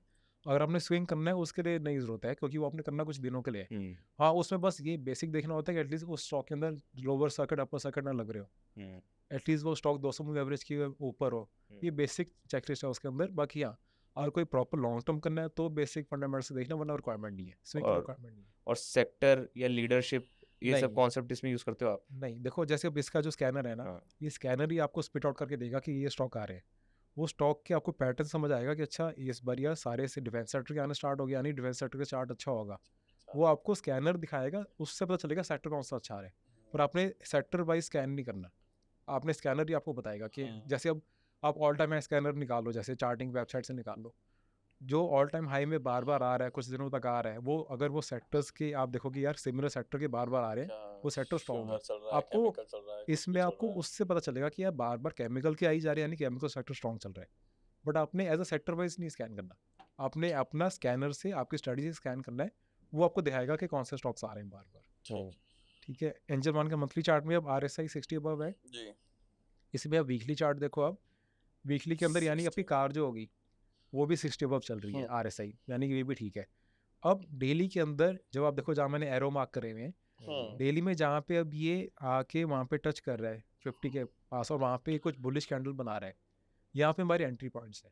और पहली बार जैसे हमने एंट्री करा, सेकंड पॉइंट में उसको और पोजीशन ऐड कर सकते हैं, थर्ड बारी में और ऐड कर सकते हैं, पर हमने अभी तक इसको सेल नहीं करा ये वाले चार्ट के अंदर। क्योंकि डेली पे 50 के अबव चलते आ रहा है, चलता आ रहा है, चलता आ रहा है, तो मतलब चलने दो। चलने पर दो। ये बहुत मुश्किल है, जो बंदे यहाँ पे ना देखो, जो 1700 पे यहाँ पे लेके बैठा हुआ है ना, वो 3000 तक बैठ नहीं पाता, इशू यही है। अब इसमें अब पूरे चार्ट में देखोगे एक बारी भी 50 के नीचे उसने ब्रेक डाउन नहीं दिया RSI ने, हाँ, बट लोगों को होता है कि यार इतना चल गया, कुछ तो करो, कुछ बुक कर लो, कुछ प्रॉफिट बुक कर लो। पर वो बुक कहाँ करना है, प्रॉफिट मैं आपको दिखाऊंगा एग्जाम्पल, प्रॉपर प्रॉफिट कहाँ बुक करना है, कहाँ एग्जिट करना है, उसका एग्जाम्पल भी दिखाऊंगा आपको मैं। अब देखो ये भी कैपिटल का मंथली चार्ट है, RSI वो 60, 66 वीकली में RSI वो 60 इजीली, Yep. डेली में देखो ऑल टाइम हाई भी हो गया वीकली में, हाँ, मतलब जब बहुत जाके ऑल टाइम हाई बहुत अच्छा साइन है वो भी। डेली में जब ये 50 के पास आके बाउंस हुआ, अब आप कहोगे पहले भी 50 बाउंस हुआ था तब क्यों नहीं लिया?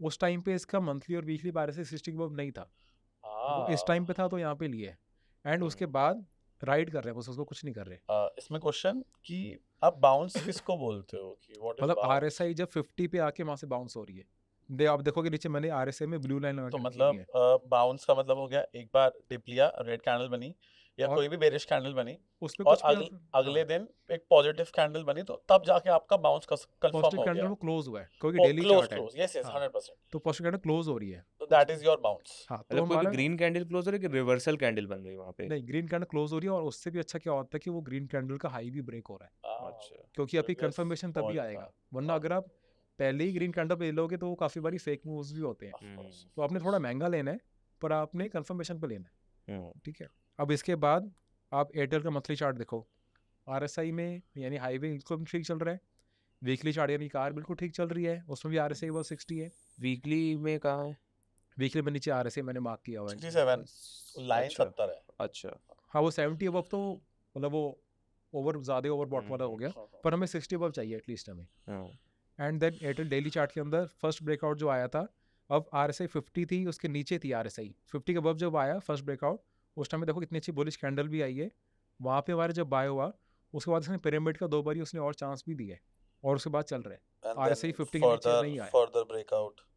देखो इन सब में आप देखोगे तो ट्रेड्स बहुत कम होंगे, ट्रेड आपने एक बारी कर ली उसके बाद आप कुछ दिन कुछ हफ्ते बैठे हो बस, ट्रेड्स कम होंगे पर प्रॉफिट पीसफुली आएगा, तभी आप और 10 चीज़ें कर पाओगे लाइफ में।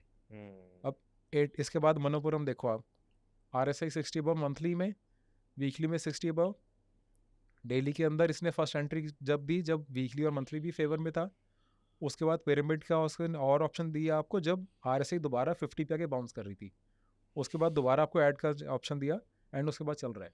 अब इसमें ये देखो स्टॉप लॉस कहाँ इंटेलेक्ट, पे लगाएंगे? हाँ ये स्टॉप लॉस वो की बात ही नहीं इंटेलेक्ट हुई वाले में आपको ये चीज़ समझ आ जाएगी, किसमें? जो इंटेलेक्ट वाला जो मैं अच्छा। चार्ट दिखा रहा हूँ ना, इसमें देखो मंथली आपको 58 दिख रही है इस टाइम पे, वो भी दिखाऊंगा क्यों दिख रही है। वीकली में 62 दिख रही है RSI।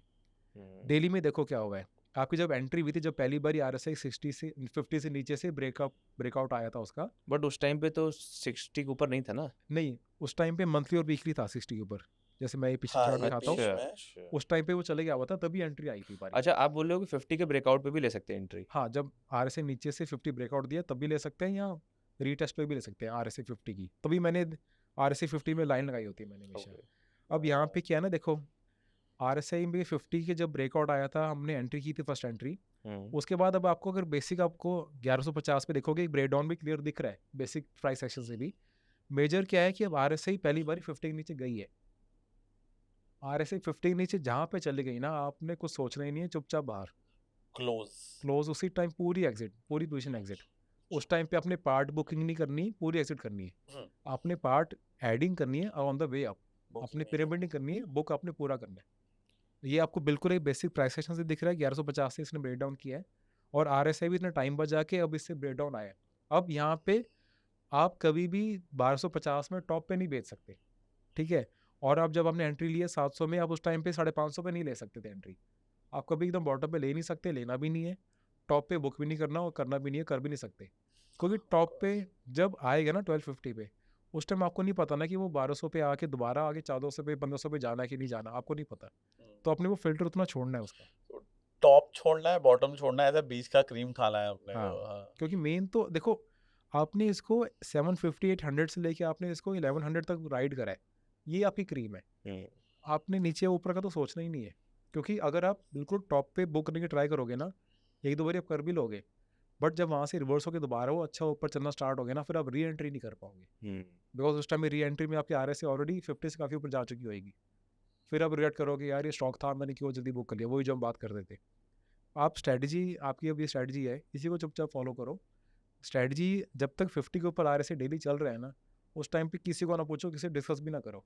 मैं अब किसी व्हाट्सएप ग्रुप में नहीं हूँ, किसी टेलीग्राम ग्रुप में नहीं हूँ मैं, मेरे को अपना दिमाग नहीं खराब करना है इन सब क्योंकि चीज़ों मैं अगर यहाँ पे राइड करके बैठा हूँ, मैं अब मेरे इंटेलेक्ट को अगर 750 800 पे लिया है मैंने, ये वहाँ से 1100 तक गया है, 1100 में वहाँ से अगर 1050 पे आ गया, 40 में आ गया, और उस टाइम पे आपकी किसी फ्रेंड ने बोल दिया इंटेलेक्ट में तो ये न्यूज़ आ गया, ये तो गिरने वाला है, तो बहुत बेरिश हो गया है। अब आपकी हो सकती है RSI 50 नीचे नहीं गई हो, बट अगर किसी फ्रेंड ने बोल दिया, न्यूज़ भी आ जाए और वहाँ से प्राइस भी डिप हो जाए, आप एक बार पैनिक कर जाओ, यू विल, मतलब अपना जो रूल प्रोसेस बनाया हुआ है आप आप उसको तोड़ोगे खुद ही जरूर तोड़ है दोगे यार, उसको। थोड़ा। तो तोड़वा इसलिए दिए आपको जाओगे। मतलब इसलिए नॉइज से दूर रहना होता है। अब मेरे होम ऑफिस में कोई टीवी नहीं है, कोई मैं न्यूज़ नहीं देखता, जब न्यूज़ देखी है बहुत ज़्यादा लॉस ही लॉस किया है। मतलब आपने न्यूज़ देखना है, आप कोई किसी का इंटरव्यू देख लो, आप कोई मार्केट की मैनेजमेंट की कोई कॉल्स है वो सुन लो आप, पर आपने टिप्स के लिए स्टॉक के किसी भी चार्ट्स के लिए नहीं जर्नलिस्ट लेना। की न्यूज़ मत देखो। हाँ, और कोई स्टॉक्स बता रहे हैं वो मत देखो, सोशल मीडिया मार्केट आवर्स में मत देखो, बाद में देखना है बाद में देखो, सोशल मीडिया मार्केट आवर्स में बिल्कुल जीरो कर दो। क्योंकि ये सब इसमें करा भाई, ये सब लॉसेस मैंने करे हुए, अच्छे पोजीशन बैठा हूँ, किसी बड़े ट्रेडर का बेरिश व्यू आ गया और वहाँ से गिर भी गया, तो पैनिक करके बुक कर दिया, एंड शाम को देखा यार कुछ रीज़न था ही नहीं निकलने कुछ का। नहीं। हाँ, पर इसमें हमारा भैया रूल तो है अभी भी नहीं। स्टॉप लॉस क्लियर नहीं है कि इसमें स्टॉप लॉस कहाँ लग रहा है। स्टॉप लॉस इसका जब RSI आपको 50 के नीचे गया है ना नहीं, daily at the time of entry, ये तो TSL होगा कि ट्रेलिंग स्टॉप लॉस है। हाँ, मैंने एंट्री लिया, मैं पोजीशन साइज एंट्री कैसे बनाऊंगा? एंट्री आपका 50 के ऊपर जैसे ही गया ना RSI आपका, वहीं पे आपकी एंट्री उस डेली के अंडर क्लोज पे, हाँ, एंड RSI जब तक 50 के नीचे नहीं जाती, हो सकता है वो दूसरे दिन ही तीसरे दिन चल जाए, अच्छा। तो अपने निकल भी जाना है। तो मान लीजिए हम कैसे डिसाइड करेंगे कि हमको 750 क्वांटिटी लेना है, 300 क्वांटिटी क्वांटिटी देखो, लेना है? जब मार्केट ट्रेंडिंग ठीक चल रही है, सब कुछ ठीक चल रहा है, जब आपके मिड कैप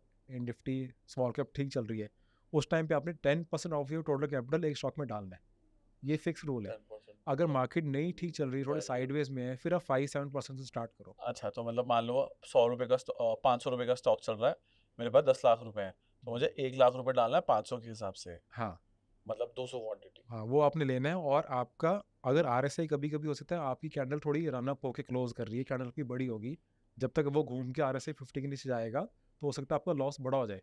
तो एक फिक्स रूल है कि 10% से ऊपर आपका कभी स्विंग ट्रेडिंग में लॉस भी नहीं होना चाहिए। RSI के हिसाब से कभी वो 4% 5% है तो उसमें ले लो, बट कभी भी 10% से अब आपने किसी भी एक स्टॉक में ड्रॉ डाउन देखना ही नहीं है। मतलब ऐसा कुछ नहीं है कि कैंडल के नीचे स्टॉप लॉस लगाएंगे, ये करेंगे नहीं वो करेंगे, ये सब नहीं। यानी आपका इन अ वे एक जैसे लेट से 10 10 लाख रुपए का अकाउंट है, उसमें आप बोल रहे हैं कि 10% आप डालो, यानी 1 लाख रुपए हमने डाला, उसमें आप बोले 4 to 5% का रिस्क होगा, अगर स्ट्रेटजी के हिसाब से हाँ। अगर नहीं भी होगा तो 10% से ऊपर कभी नहीं होगा। यानी मोटा-मोटा 1% of your account, sorry 1% of 10% capital, of your account हो गया। 1% ऑफ टोटल कैपिटल का भी रिस्क में उससे ज़्यादा नहीं होगी कभी। हाँ, टोटल कैपिटल का 1% रिस्क 1% है, होगा। But most of the time the risk will be around 0.4 to हाँ, 0.5%। अगर वो स्टॉप लॉस छोटा होगा तो उस हिसाब से। हाँ, बट हाँ, कभी भी आपने कभी होता है ना कि आपकी स्ट्रेटजी अभी आपने थोड़ा लेट एंट्री करी है, स्ट्रेटजी आपके हिसाब से स्टॉप लॉस थोड़ा बड़ा आ रहा है, 12 13 Bad हो 15% गया। पे आ रहा है, तो आपने वहाँ तक नहीं रुकना है, 10% पे निकल जाना है। हुँ, क्योंकि सारे इशू वही आते हैं, इतने सारे ट्रेड्स अच्छे करने के बाद एक दो ट्रेड्स ही खराब करते हैं, वो जस्ट तब करते हैं जब आपने स्टॉप लॉस लिया होता है। हुँ, जब आप ड्रॉ डाउन देख लोगे ना बड़ा, जब आपने 50% ड्रॉ डाउन देख लिया, अब आपको ब्रेक इवन आने पे डबल चाहिए। जब आपने 90% ड्रॉ डाउन देख लिया, अब आपको ब्रेक इवन आने पे 9 गुना चाहिए। हाँ, लोग ये बिल्कुल बेसिक कैलकुलेशन नहीं करते लोग। हाँ, लोग सोचते हैं 90% गिरा कोई बात नहीं, ठीक हो जाएगा, रिवर्स हो जाएगा। हाँ, जो चीज़ 90% गिर गई है ना, किसी रीज़न से गिरी है, हो हुँ, सकता है अगले 5-6 साल आपको दोबारा आपका रेट ही नहीं दिखाए। एंड साइकोलॉजिकली ख़राब ना, आपकी साइकोलॉजी ख़राब होती ऐसे है, जब आप स्टॉक अपना चार्ट खोल रहे हो, अपना पोर्टफोलियो खोल रहे हो आप, उसमें आपके 4 स्टॉक ठीक चल रहे हैं, आपका ध्यान वहाँ नहीं जाएगा। जो एक स्टॉक नीचे चल रहा है ना, आपका ध्यान बार-बार वहाँ जाएगा, अगर ये लॉस में ये जो है, ये क्यों और नहीं ठीक उसकी हो रहा? वजह से ये प्रॉफिटेबल वाला बुक कर दोगे। ये वो चाँद पे आपका धब्बे में मेरा ध्यान मतलब आपका ध्यान जाएगा। ही वही जाएगा। हाँ, मतलब ब्रोकन टाइल थ्योरी इसको कहते हैं। हुँ, तो देखो इसके अंदर हमने वही अगेन हमने कभी भी एकदम बॉटम में ले नहीं सकते, एकदम टॉप पे कभी बेचना नहीं हमने, वो बीच वाली क्रीम ही हमने वो खानी है। एंड वो इससे आप बहुत इजीली कर सकते हो। अब इसके बाद आपने किसी से नहीं पूछना कि मैंने कहाँ पे कोई स्टॉक लेना है, कहाँ तक राइट करना है, कहाँ पे निकलना है। आप ये स्ट्रेटजी फॉलो करो, डेली चार्ट पे इसको आप थोड़े दिन यूज़ करके देखो अपने आप। और अगर अभी आपको इस पे कॉन्फिडेंस नहीं आता तो 10% ऑफ द कैपिटल मत डालो स्टॉक में, या 5% से स्टार्ट कर लो। आप ट्राई करो, थोड़ा टाइम आपको इसमें खुद कन्विक्शन आएगा, फिर आपको खुद ही इस पे फिर आपको मजा आना स्टार्ट हो जाएगा। एंड आपको दिखेगा कि हाँ यार, इतनी सिंपल स्ट्रैटेजी थी और मैं कितना पहले कम्प्लेक्स के अंदर फंसा हुआ था, कितना कुछ मैं सीख रहा था। क्योंकि हमें लगता है कि यार ये स्ट्रैटेजी भी सीख लो, ये भी सीख लो, पता नहीं किसी के पास ऐसी होली ग्रेल स्ट्रैटेजी है जो बिल्कुल अच्छा प्रॉफिट देती है, जबकि एक्चुअल में स्ट्रैटेजी तो आपको 50-55% ही प्रॉफिट देगी। बाकी अगेन दोबारा से गेम आ जाएगी साइकोलॉजी पे, एंड वो साइकोलॉजी वाला पार्ट वो पूरी लाइफ चलता रहेगा। तो भैया इसमें दिखा है कि यार आप इसको फ़ॉलो कर रहे हो। आप इसको अपने दिन में कम समय बट एक कंसिस्टेंट एक फ़ोकस्ड टाइम लगा के आप इसको फ़ॉलो कर रहे हो। आपके अकॉर्डिंग ऐसा क्या होता है कि जो नया बंदा है, जो ऑडियंस इसको देखेगी, इसको फ़ॉलो करेगी बट इसको पूरी तरीके से फ़ॉलो नहीं कर पाएगी और अल्टीमेटली इससे डिच कर देगी और दूसरी स्ट्रैटेजी की ओर भाग जाएगी। आप ऐसे बंदे को क्या कहना चाहते हो? देखो वो इसलिए डिच करेगी, या तो वो वेट नहीं कर पाएंगे डेली टाइम फ्रेम पे रुकने का, या तो छोटे टाइम फ्रेम में चल जाएंगे। वो सोचेंगे कि मैं मंथली वीकली डेली जगह मैं इसको डेली और आवरली 15 मिनट पे ले जाता हूँ। पर जहाँ पे जो भी स्ट्रैटेजी, किसी भी स्ट्रैटेजी को आप छोटे टाइम फ्रेम में ले जाओगे ना, वहाँ पे रैंडमलाइज आ जाएगी, वहाँ पे रैंडम मूव्स आएगी, वहाँ पे वो उसको फॉलो नहीं कर पाएंगे। तो जितना बड़ा टाइम फ्रेम होता है ना, उतने आपके एरर्स कम होते हैं। क्योंकि टाइम फ्रेम तो ठीक है, आप भी उतना पीसफुली ट्रेड कर पा रहे हो। तो अगर कोई, या तो इसको लोग बहुत ज़्यादा टाइम अगर देंगे ही नहीं, एक दो ट्रेड करा नहीं ठीक हुआ, किसी और पे शिफ्ट होगी, बोले इसको स्ट्रेटजी हॉपिंग कहते हैं। फिर वो तो हॉप करते रहेंगे, वो फिर 2-3 साल, मैंने काफ़ी लोग देखे हैं 5-6 साल से मार्केट में, अब स्ट्रेटजी नहीं अभी तक अपनी फाइनल कर पा रहे। थोड़ा टाइम एक स्ट्रेटजी फॉलो करी, प्रॉफिट आ रहा है तो ठीक है, पर वो प्रॉफिट होता है काफ़ी बारी बुल रन चल रहा है किसी भी स्ट्रेटजी से आ जाता है। स्ट्रेटजी का टेस्ट कब होता है? जब मार्केट साइडवेज है, तब आपको स्ट्रेटजी आपकी बाहर निकाल रही कि नहीं निकाल रही। एंड जब मार्केट बेरिश है तब आप आराम से कैश में फ्री होकर बैठे कि नहीं बैठे। बट अगर आप हर थोड़े दिन बाद स्ट्रेटजी हॉप करते रहोगे, फिर आप स्ट्रेटजी हॉपिंग में ही लगे रह जाओगे, काफ़ी साल तक आप ढूंढते रह जाओगे स्ट्रेटजी कौन सी फॉलो करूँ। तो स्ट्रेटजी आप इसको ट्राई करो, सूट करती है आपको, हो सकता है ना सूट करे, तो सूट करती है इसको थोड़े ट्रेड्स करो, थोड़े से 5 महीने 6 महीने दो, ठीक करती है। तो अगर मार्केट साइडवेज जाती है, साइडवेज मार्केट में कोई स्ट्रेटजी अच्छे से काम नहीं करेगी। मार्केट साइडवेज जाती है, आप आराम से रेस्ट करो, दोबारा से वॉच करो, दोबारा से मार्केट ट्रेंडिंग आती है, दोबारा से ट्रेड करना स्टार्ट करो। बट मार्केट स्ट्रेटजी को टाइम दो, किसी भी स्ट्रेटजी को टाइम देना चाहिए, बहुत जल्दी हॉप नहीं करना चाहिए दूसरी स्ट्रेटजी के ऊपर। एंड अगर यही स्ट्रेटजी आपने अगर देखनी है, तो यही स्ट्रेटजी जैसे मैंने इस बुक के अंदर भी मैंने बताई हुई है, साथ में 4 और स्ट्रेटजीज मैंने वो भी एक्सप्लेन करी हुई है। एंड बहुत इसके अंदर भी मैंने बहुत सारे चार्ट्स दिए हुए हैं, अराउंड 100 से ज़्यादा चार्ट्स मैंने इसमें दिखाए हुए हैं। तो इंडियन चार्ट से अपने आप रिलेट भी ज़्यादा कर पाओगे। एंड हर एक स्ट्रेटजी के साथ मैंने एक्सप्लेन किया है चार्ट के साथ कि कौन सा स्टॉक लिया था, कहाँ तक उसको राइड किया था, फिर कहाँ पे उसका एग्जिट आया, and along with all the charts. तो इसके अंदर भी आप वो सारा कुछ इसमें भी देख सकते हो। तो जैसे इसमें आपने बताया हुआ है कि 5 स्ट्रैटेजी है, एक ही आपकी और 4 इसमें जो लिखा हुआ है, जो आपने बताया हुआ है। तो अगेन इतनी ढेर सारी स्ट्रैटेजी बन जाती है, तो आपको दिक्कत नहीं होता है यार, इसमें पैसा लगाऊँ कि उसमें पैसा लगाऊँ? आपने देखो ये फॉलो सारी करनी है। हुँ, आपको ये 4-5 स्ट्रैटेजी के बाद आपको कुछ समझ आएगा आपको कौन-सा ज़्यादा सूट कर रही है। अच्छा। फिर आपने इस पे स्टिक करना है। और अगर देखोगे आप जैसे फिर मूविंग एवरेज स्ट्रैटेजी है। आप मूविंग एवरेज जो है अगर 20 ईएमए फॉलो कर रहे हो एंड या अगर सुपर ट्रेंड कर रहे हो, तो ऑलमोस्ट दोनों सिमिलर लेवल्स पे ही होती है। बहुत ज़्यादा डिफरेंस उसमें नहीं होता। आपने ये है कि भी किसी को मूविंग एवरेज ज़्यादा सूट कर जाती है, कोई सुपर ट्रेंड ज़्यादा अच्छे फॉलो करता है, किसी को आरएसआई ही पसंद है। हुँ, तो इसलिए मैंने अपने हिसाब से अपनी फेवरेट भी दी है, बाकी 3-4 और भी दी है जो मैं यूज़ करता रहता हूँ। अब लोगों को डिसाइड करना है उनको उन पे एक कौन-सी चूज़ करके उसी पे स्टिक करना है। बट हाँ, एटलीस्ट मैंने ट्राई बहुत करी है। मैंने इचिबुको क्लाउड्स, बॉलिंजर ब्रांड्स, मैंने एलियट वेव, फिबोनाची सब कुछ करा हुआ है। बट इतना कॉम्प्लेक्स जाने की ज़रूरत नहीं है। सिंपल सिंपल स्ट्रेटजीज़ ये रखो, वाली ज़्यादा अच्छा इजी काम रखो। करती है। एंड इन सब के बीच में स्टिल लोग कोशिश करेंगे कि भाई इसको आधे घंटे में करें वही ना? हाँ। और हल्का करने की कोशिश करें, हल्का एज इन की, और आउटपुट निकालने की कोशिश करें और ओवर ज्यादा स्मार्ट बनने की कोशिश कर रहे ओवर हैं स्मार्ट बनने की कोशिश करें। कि मुझको ना इनसे ज़्यादा आता है, इनसे ज़्यादा हाँ एक्सपीरियंस। मतलब वही हाँ हार्ड वर्क वो ट्राई करेंगे कि कुछ ना कुछ मैं इससे ज़्यादा और अल्फ़ा निकाल पाऊँ। हाँ। जितना ज़्यादा वही ना अगेन जितना ज़्यादा हार्ड वर्क करोगे मार्केट में ना स्ट्रेटजी के अंदर, उतने आपके रिटर्न्स कम होने स्टार्ट हो जाएँगे। और इन सिनारियो में जो स्टॉक सिलेक्शन रहेगी वो स्टॉक सिलेक्शन मेरी मंथली, वीकली, डेली पे रहेगी। मतलब what ever the stock is, monthly अच्छा है 60 के ऊपर, वीकली अच्छा है 60 के ऊपर, और डेली अच्छा है जो 50 पे मुझे पुल बैक दे रहा है, 50 से तोड़ के उसको ऊपर जा रहा है। I can plan my trades. But इसके बावजूद भी देयर कम्स अ टाइम कि जब हमने खुद देखा है, जब 100 150 स्टॉक, फिर भी क्योंकि 3000 स्टॉक है काम करने के लिए, 150 स्टॉक निकलेंगे। नहीं, ये स्ट्रेटजी में ना आपके फ़िल्टर आउट होते रहेंगे, क्योंकि स्ट्रेटजी तो आपने देख ली, नहीं भैया, फिर भी उसके 100 स्टॉक तो आ ही जाते नहीं, हैं। उसके अलावा और फ़िल्टर्स भी है ना आपके, जैसे क्योंकि चेकलिस्ट है आपका। ये बुक के अंदर मैंने चेकलिस्ट का पूरा चैप्टर दिया हुआ है। अजय, सबसे पहला पॉइंट है कि एक तो 200 मूविंग एवरेज के ऊपर होना चाहिए, वो होगा ही ऑलमोस्ट इसके अंदर, ऑफ वो तो कोर्स होगा। होगा। उसके बाद आपने कभी भी सर्किट्स वाले स्टॉक नहीं लेने, अपर ओवर सर्किट वाले स्टॉक नहीं लेने, आपके वो 100 से वैसे ही 50 निकल गए। उसके बाद आपने अगर जैसे ये वाला स्टॉक काफ़ी बारी आपकी ये पोजिशनल के लिए भी चल जाती है, तो आपने इसमें फंडामेंटल के बेसिक्स भी देखने हैं, बिल्कुल बेसिक। वो क्या जैसे देखने वो भी बताए हुए हैं। जैसे उसके अंदर आपके promoter holding plus mutual fund holding ये मिला के एटलीस्ट 50% से ज़्यादा होनी चाहिए, 50% से ज्यादा होने ये सब चाहिए, मिला के। फर्जी स्टॉक नहीं होगा। हाँ, और 500 करोड़ के नीचे की मार्केट कैप को हमने नहीं टच करना। हम्म, तो ये चेकलिस्ट करते करते आपके वो फिल्टर डाउन होके काफ़ी कम रह जाएंगे, और उसके बाद राइट। जब रह जाएंगे ना, तो सारे के सारे 50 से एग्जैक्टली बाउंस नहीं कर जाएंगे। कोई ऑलरेडी बाउंस करके चल चुका होगा तब आपको दिखेगा, कोई कर रहा है जस्ट कर रहा है तब आपके पास आएगा। एंड उसके बाद जब आपके वॉच लिस्ट में आपके 4-5 स्टॉक आ भी गए, उनमें से सारे भी चलना स्टार्ट नहीं हो जाएंगे, चलेंगे 1-2 ही। और अच्छा, काफ़ी बारी क्या होता है ना, आपको 100-100 स्टॉक आपकी वॉच लिस्ट में तभी आते हैं जब मार्केट बहुत अच्छी चल रही होती है। बहुत स्ट्रेंथ है, हाँ जब हाँ मार्केट हाँ अच्छी चल रही है, ऑल टाइम हाई पे चल रही है, हाँ। सब कुछ ठीक चल रहा है, आपके पास काफ़ी स्टॉक्स आ रहे हैं, उस टाइम पे ज़्यादातर आपका पोर्टफोलियो भी फुल होगा। आपने सारे स्टॉक लेके रखे होंगे। उस टाइम पे आपने और स्कैनिंग नहीं करनी है, आपने उस टाइम पे स्कैनिंग बंद करनी है। अगर आपके स्टॉक पोर्टफोलियो में आपने सारे स्टॉक लेके रखे हुए हैं जितने आपने लेने थे, आपको पोर्टफोलियो पूरा यूज़ हो चुका है, कैश नहीं बचा हुआ, उस टाइम पे स्कैनिंग नहीं करनी, उस टाइम पे कुछ नहीं देखना है।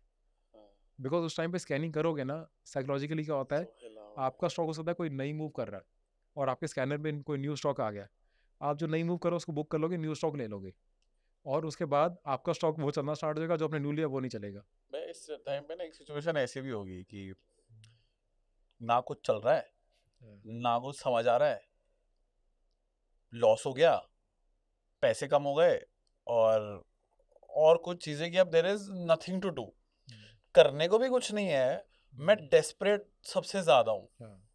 हाउ डू आई, मतलब मैं कंट्रोल कैसे करूँ खुद को उस टाइम वही पे? ना, देखो जब मार्केट बहुत बुलिश है तब आपके पास तब भी करने कुछ नहीं होगा, क्योंकि आपको ऑलरेडी सारी पोजीशन लगी हुई है। मार्केट बहुत जब बेरिश मार्केट बहुत बेरिश है तब भी कुछ नहीं होगा करने को, है, तभी कुछ और करो।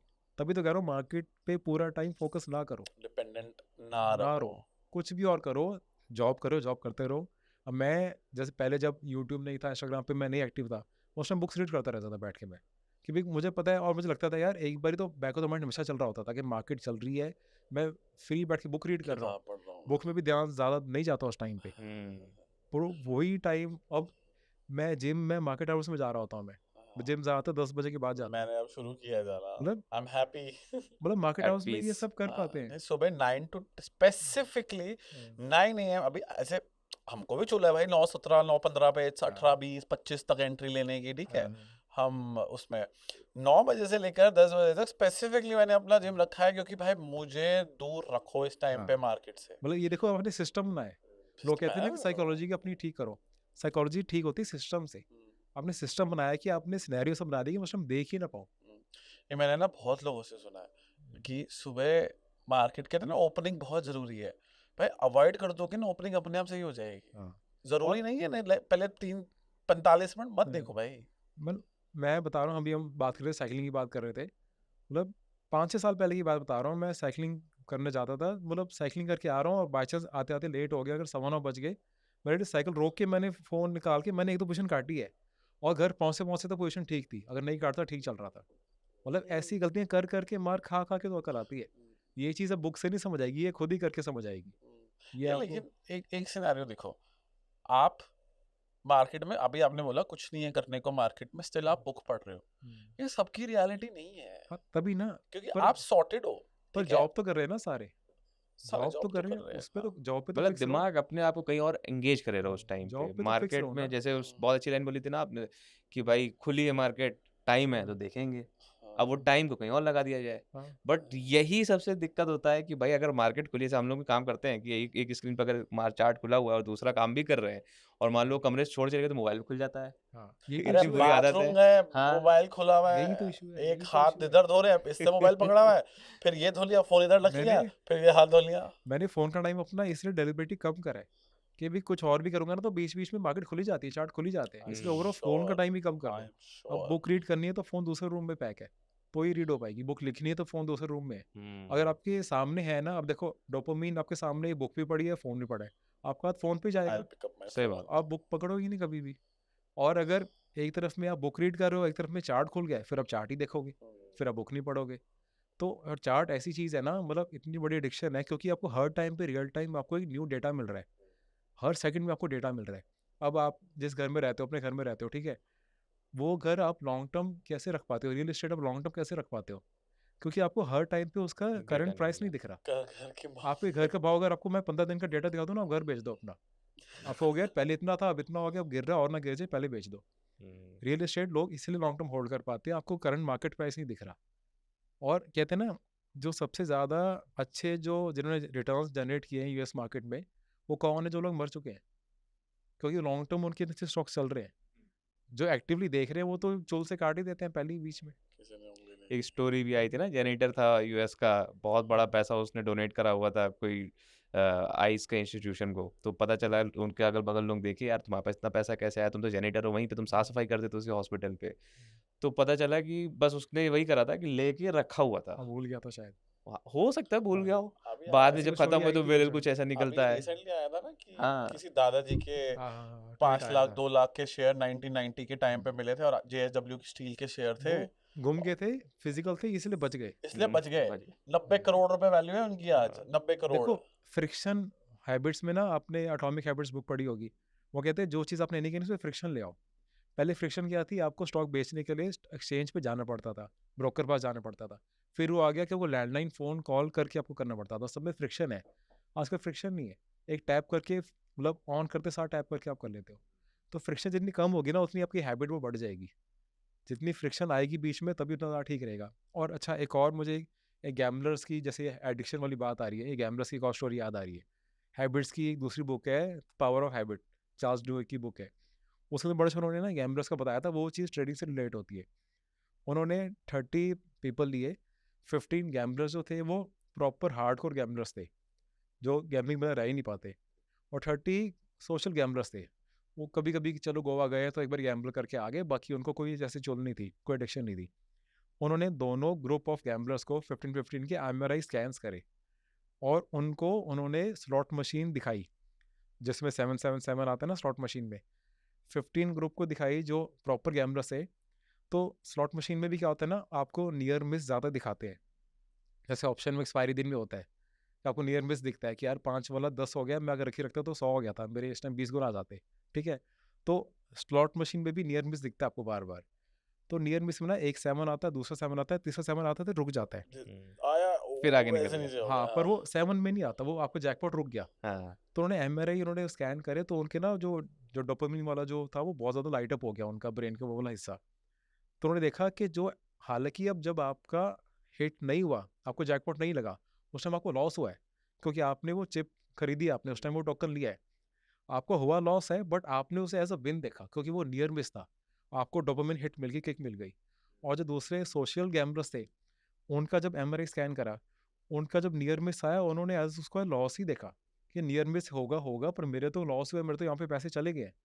उसने उसे ऐसा लॉस ही देखा और थोड़ा टाइम बाद उन्होंने देखना बंद कर दिया कि मैंने नहीं प्ले करना। और पर जो गैमरर्स थे ना वो करते रहे, प्ले करते रहे क्योंकि उनको नियर मिस हर बार ही दिखा कि अब मैं एक profit हाई कर आ रहा रहा है हूँ। उनको। उनको अब ऑप्शन में एक्सपायरी के दिन में यही होता है, हम्म, लोगों ने जब 5 वाला वो अपना कॉल अगर 10 तक ले गए ना तो वो ठीक है, पर जब उन्हें दिख गया कि 10 वाला तो 100 चलेगा, 200 चलेगा, वो उनको इतना बड़ा जैकपॉट जो मिस उनको दिखा ना, उस चक्कर में अगली बारी और प्रीमियम देंगे, फिर प्रीमियम देंगे, वो प्रीमियम देते रहेंगे बार बार जाके, वो रुक नहीं पाते क्योंकि उनको वही हाई मिल रहा है।